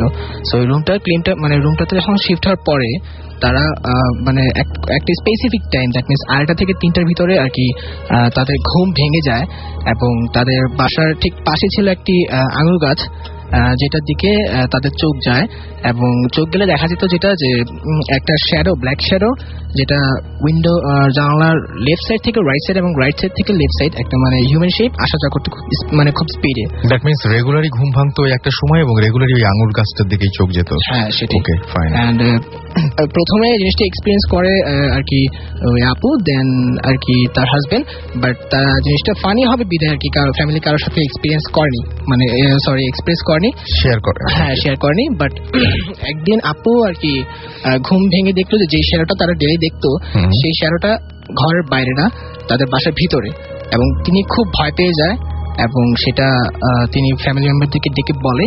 সো ডেকে বলার পরে তারা বাড়িওয়ালার কাছে রিকোয়েস্ট করে যে আপনারা গাছটি কেটে ফেলেন, গাছটি এরকম মানে হয়তো কোনো জিন বা কোনো কিছু থাকতে পারে। সো বাড়িওয়ালার কাছে খুব রিকোয়েস্ট করার পরে তারা গাছটি কাটতে রাজি হয়ে যায় এবং গাছটি কেটে ফেলে। বাট গাছটি কাটার আগের রাত্রে আপুকে স্বপ্ন দেখানো হয় যে তোমরা যদি গাছটি কেটে ফেলো তাহলে আর কি তোমার ফ্যামিলি মেম্বার বা তোমার চিলড্রেন্সে কোনো ক্ষতি হতে পারে। এন্ড তারা তারপর আর কি নিজেদের ভয় কাটানোর জন্য গাছটি কাটিয়ে ফেলে এবং গাছের শিকড়টা উঠিয়ে গরম পানি ঢেলে দেয়। সো অ্যাজ উই নো যেটা যে শিকড় উঠিয়ে যদি গরম পানি ঢেলে দেওয়া হয় ওই জায়গায় গাছ ওঠে না। বাট উইদিন 1.5 মাসের ভিতরে যেটা গাছটি ওঠে এবং খুব বড় ভাবে উঠে এবং ডালপালা যেটা যে তার বাসার জানলার ভিতর দিয়ে বাসার ভিতরে ঢুকে যায়।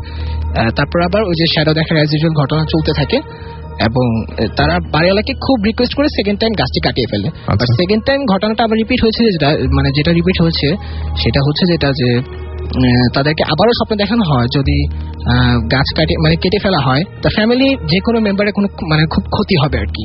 আচ্ছা, কিন্তু তারা ভয়ের জন্য জিনিসটা বারবার কেটে ফেলছে। সো যেটা যে কেটে ফেলার পরে তাদের বাসায় বেশ কয়েকটা চিলড্রেন ছিল। সো ওই আপুরই সব ছোট মেয়ে, ওই 5 বছর বয়সে। সো ওই মেয়েটা আস্তে আস্তে মেয়েটার মধ্যে কিছু ওয়েয়ার্ড এক্সপিরিয়েন্স দেখা যায়, যেটা যে মেয়েটা বাসা যত সব ছোট বাচ্চা আছে তাদের সাথে খেলা ছেড়ে সেপারেটলি খেলতে থাকে এবং একা একা কথা বলতে থাকে এবং রাতের বেলা ঘুম ভেঙে ওই জানলা দিকে তাকিয়ে থাকে, জানলা দিকে খেলতে থাকে। আচ্ছা, এন্ড বাচ্চাটা অ্যাক্টিভিটিসে বাড়তে এত খুব বেশি বেড়ে গেছে যে বাচ্চাটা বেশ কয়েকদিন 5 বছরের বাচ্চা সে বাসার মেইন ডোর ওপেন করে সে বাসার বাইরে ওই আম গাছটা স্পেসিফিক কোনায় বসে সে অন্ধকারে খেলতে থাকে। সো এটা আর কি ফ্যামিলি মেম্বাররা খুব একটু টেনসড এবং বাচ্চারা কার সাথে খেলে সেটা যদি কোনো মেম্বাররা জিজ্ঞেস করে তাহলে সে কোনো অ্যান্সার দেয় না। বাট একদিন হেড অফ দ্য ফ্যামিলি যে ছিল সে জিজ্ঞেস করেছিল যে তুমি কার সাথে খেলো, সে অ্যান্সার দিল যে আমি একজনের সাথে খেলি, বাট কার সাথে খেলে সেটা আর কি কোনো অ্যান্সার দেওয়া হয়নি। সো এটা কোনো অ্যান্সার দেওয়া হয়নি। সো তারা খুব এরকম অনেক রকম অ্যাক্টিভিটিসে তারা টেনসড হয়ে তারা হুজুরকে ডেকে আনে এবং হুজুরের সাথে কথা বলে বাসাটা বন্ধ করে দেয়। এবং এটার পরে শুরু হয় যেটা যে বাচ্চাটা আস্তে আস্তে তার কথা বলার শক্তি এবং চলাফেরা এবং খাওয়া দাওয়া সবকিছু আর কি হারিয়ে ফেলে। So according to medical science তাকে যখন ডাক্তারের সাথে কনসাল্ট করানো হয় তখন বলা হয়েছে যেটা যে বাচ্চাটি এসএসপি ডিসঅর্ডার এফেক্টেড। বাট হুজুর যেটা বলেছে যেটা যে গাছটা কাটার ফলে গাছে যে প্রেজেন্সটা ছিল সেই প্রেজেন্সটা কি তাদেরকে ক্ষতি করেছে, বাট গাছটি না কাটা হলে তাদেরকে কোনো ক্ষতি করতো না। সো এটা ছিল আমার স্টোরি। ওকে, সো এই বাচ্চাটার মধ্যে কিছু চেঞ্জ আসে আপনি বলেছিলেন, বাচ্চাটা ধীরে ধীরে অন্যরকম হয়ে যায়, রাইট? কি পরিবর্তন এসেছিল তার মধ্যে? বাচ্চাটি কথা বলার শক্তি হারিয়ে ফেলে, ইভেন এখনো পর্যন্ত সে কথা বলতে পারে না এবং যেটা যে তার চলাফেরা বা খাওয়া দাওয়া সবকিছু আর কি মানে অ্যাজ লাইক যেটা যে মানুষ যদি প্যারালাইজ থাকে ওরকম আর কি বাচ্চাটা। কেন এরকম হয়েছিল বলে মনে করেন? এই যে আঙ্গুর গাছ প্রতিদিন একটা মানুষের একই সময়ে ঘুম ভাঙবে, একটা দিকে চোখ যাবে এবং একটা কিছু উইয়ার্ড একটা কিছু দেখবে যে রুমের এক পাশ থেকে আরেক পাশে একটা শ্যাডো চলে যাবে, এটার পেছনে কোনো কারণ আছে? জানা গেছে কিছু? এটার পিছনে তারা জাস্টিফাই করার চেষ্টা করেছিল। ইভেন আসলে বিষয়টা হচ্ছে যে বাসার যে ল্যান্ডলর্ড তারাও আসলে অ্যাকচুয়াল ল্যান্ডলর্ড না। ওই অ্যাকচুয়াল ল্যান্ডলর্ড যে ছিল সে সামহাও মানে অ্যাক্সিডেন্টে মারা যায় এবং তাদের দূর সম্পর্কের আত্মীয়রা আর কি ওই জায়গায় এখন ল্যান্ডলর্ড হিসেবে থাকে। তারা আর কি পুরা হোল যে স্টোরিটা সেটা আমাদের সাথে মানে শেয়ার করতে পারে না। অলরাইট, আচ্ছা, রিয়াদ আমাদের এসএমএস করেছেন ফ্রম বেলাবো নারসিংদী থেকে যে রাসেল ভাই আমি একা ভূত এফএম শুনছি। ময়মনসিং থেকে পূজা আমাদের এসএমএস করেছেন, প্রতিবার এসএমএস করি। আচ্ছা, কয়টা এসএমএস পাঠালে আমার এসএমএসটা পড়বেন ভাইয়া? আমি আপনার এই নাম্বার থেকে মাত্র একটি এসএমএস পেয়েছি এবং আমি দেখতে পাচ্ছি আপনি একটি এসএমএসই পাঠিয়েছেন, আমি নিশ্চিত। আমাকে ত্রিপর্ণা এসএমএস করেছেন, ত্রিপর্ণা সবুজ চট্টগ্রাম থেকে, যে আমরা হাজবেন্ড ওয়াইফ একসাথে ভূত এফএম এনজয় করছি। আমাদেরকে পল্লব এসএমএস করেছেন, এছাড়াও এসএমএস করেছেন আমাদেরকে অভি ফ্রম বাড্ডা, আমাদেরকে এসএমএস করেছেন শারমিন, এসএমএস করেছেন আমাদেরকে শাকিজ মামুন, এসএমএস করেছেন নীরব চট্টগ্রাম থেকে, ওয়ালি আমাদের সিলেট থেকে এসএমএস করেছেন, এসএমএস করেছেন আমাদেরকে দেখতে পাচ্ছি বাসার মিরপুর 12 থেকে, এছাড়া আমাদের এসএমএস করেছেন মিম এবং আমাদের এসএমএস করেছেন আশিক সহ আরো অনেকে। আমাদের সাথে আরো একজন গেস্ট রয়েছেন। আপনি তার আগে বলি যে আপনি যদি কখনো রাতের বেলায় এই মুহূর্তে ঘুমাচ্ছেন, হঠাৎ করে যদি আপনি আবিষ্কার করেন আপনার মতো কাউকে এবং আপনি যদি এই মুহূর্তে আপনার মতন ঠিক আপনার মতন দেখতে কাউকে আপনি আবিষ্কার করেন, অথবা এই মুহূর্তে আপনি হয়তো বাথরুমে যাওয়া প্রয়োজন, আপনি বাথরুমে গিয়ে ঠিক আপনার মতোই কাউকে আবিষ্কার করেন, তাহলে কেমন লাগবে আমি জানি না। তবে আমাদের সাথে যিনি বসে আছেন তার জীবনে এই ঘটনাটি রয়েছে, তিনি ছোট্ট করে সেই ঘটনাটি বলছেন আপনাদের সবাইকে। আচ্ছা, কি হয় আপনার বলেন তো? আমি শহীদুল্লাহ কায়সার, আমি লালবাগ থেকে এসেছি। প্রথমে আমি রেডিও 40 এবং এয়ারটেলকে ধন্যবাদ জানাচ্ছি আমাকে এখানে এসে স্টোরি আমার শেয়ার করার জন্য। আমার সাথে স্টোরিতে আছে আমার ফ্রেন্ড শাওন এবং তাইফ। এখন আমার ঘটনা বলছি। আমার বাসাটা হচ্ছে লালবাগের এমন জায়গা যেখান থেকে ঢাকা মেডিকেল খুবই কাছে এবং সেখানে প্রায় প্যারানরমাল ঘটনা ঘটে যায়। আর আমার বাসার সামনে পিছনে প্রায় প্রত্যেকটা জায়গায় মানে সুসাইডের কেস আছে। যেমন দেখা যায় যে অধিকাংশই হচ্ছে যে তারা ফাঁসি দিয়ে মারা যায়। আর আমার বাসা যে ঘটনাটা প্রায় ঘটে, দেখা যায় রাত্রে দরজায় নক করা হয় বা জানালায় নক করা হয়। তো কিছুদিন আগে জানুয়ারির 5 তারিখে আমার মার সাথে প্রথম ঘটনাটা ঘটে। আমার মা, আমি আপনার সাথে আপনার ঘটনাটা শুনতে চাইছি যে আপনি যে আপনার মতো কাউকে দেখেন সেই ঘটনাটা বলেন। আমি রাত্রে, সেটা হচ্ছে জানুয়ারির 10 তারিখে আমি রাত্রে ঘুমিয়েছিলাম। তো আমি প্রথমে ফিল করি যে আমি একজনের নিঃশ্বাস আমার নাকের উপর ফিল করতে থাকি এবং আমার ঘুম ভেঙে যায়। তখন বাজে রাত 4টা কি 4:30। প্রথমে আমি ঘুমিয়েছিলাম, পরে আমি যখন ঘুম থেকে উঠি তখন দেখি যে আমার চেহারা একেবারে আমার পাশে শুয়ে আছে এবং তার চেহারা আমার চেহারা খুবই মিল রয়েছে এবং তার চোখ দুটো সাদা। তাই ভাবছি হয়তোবা আমি মিররে আমার প্রতিবিম্ব দেখতে পাচ্ছি, বাট আমি যখন একেবারে খেয়াল করে দেখি যে না, সেটা আমি মিররে আমাকে দেখতে পাচ্ছি না। আপনার মিরর ছিল? হ্যাঁ, মিরর ছিল। আচ্ছা, বাট মিরর ছিল আমার অন্য সাইডে। আচ্ছা, বাট আমি যে পাশে ছিলাম সেই পাশে কোনো মিরর ছিল না, সেখানে দেওয়াল ছিল।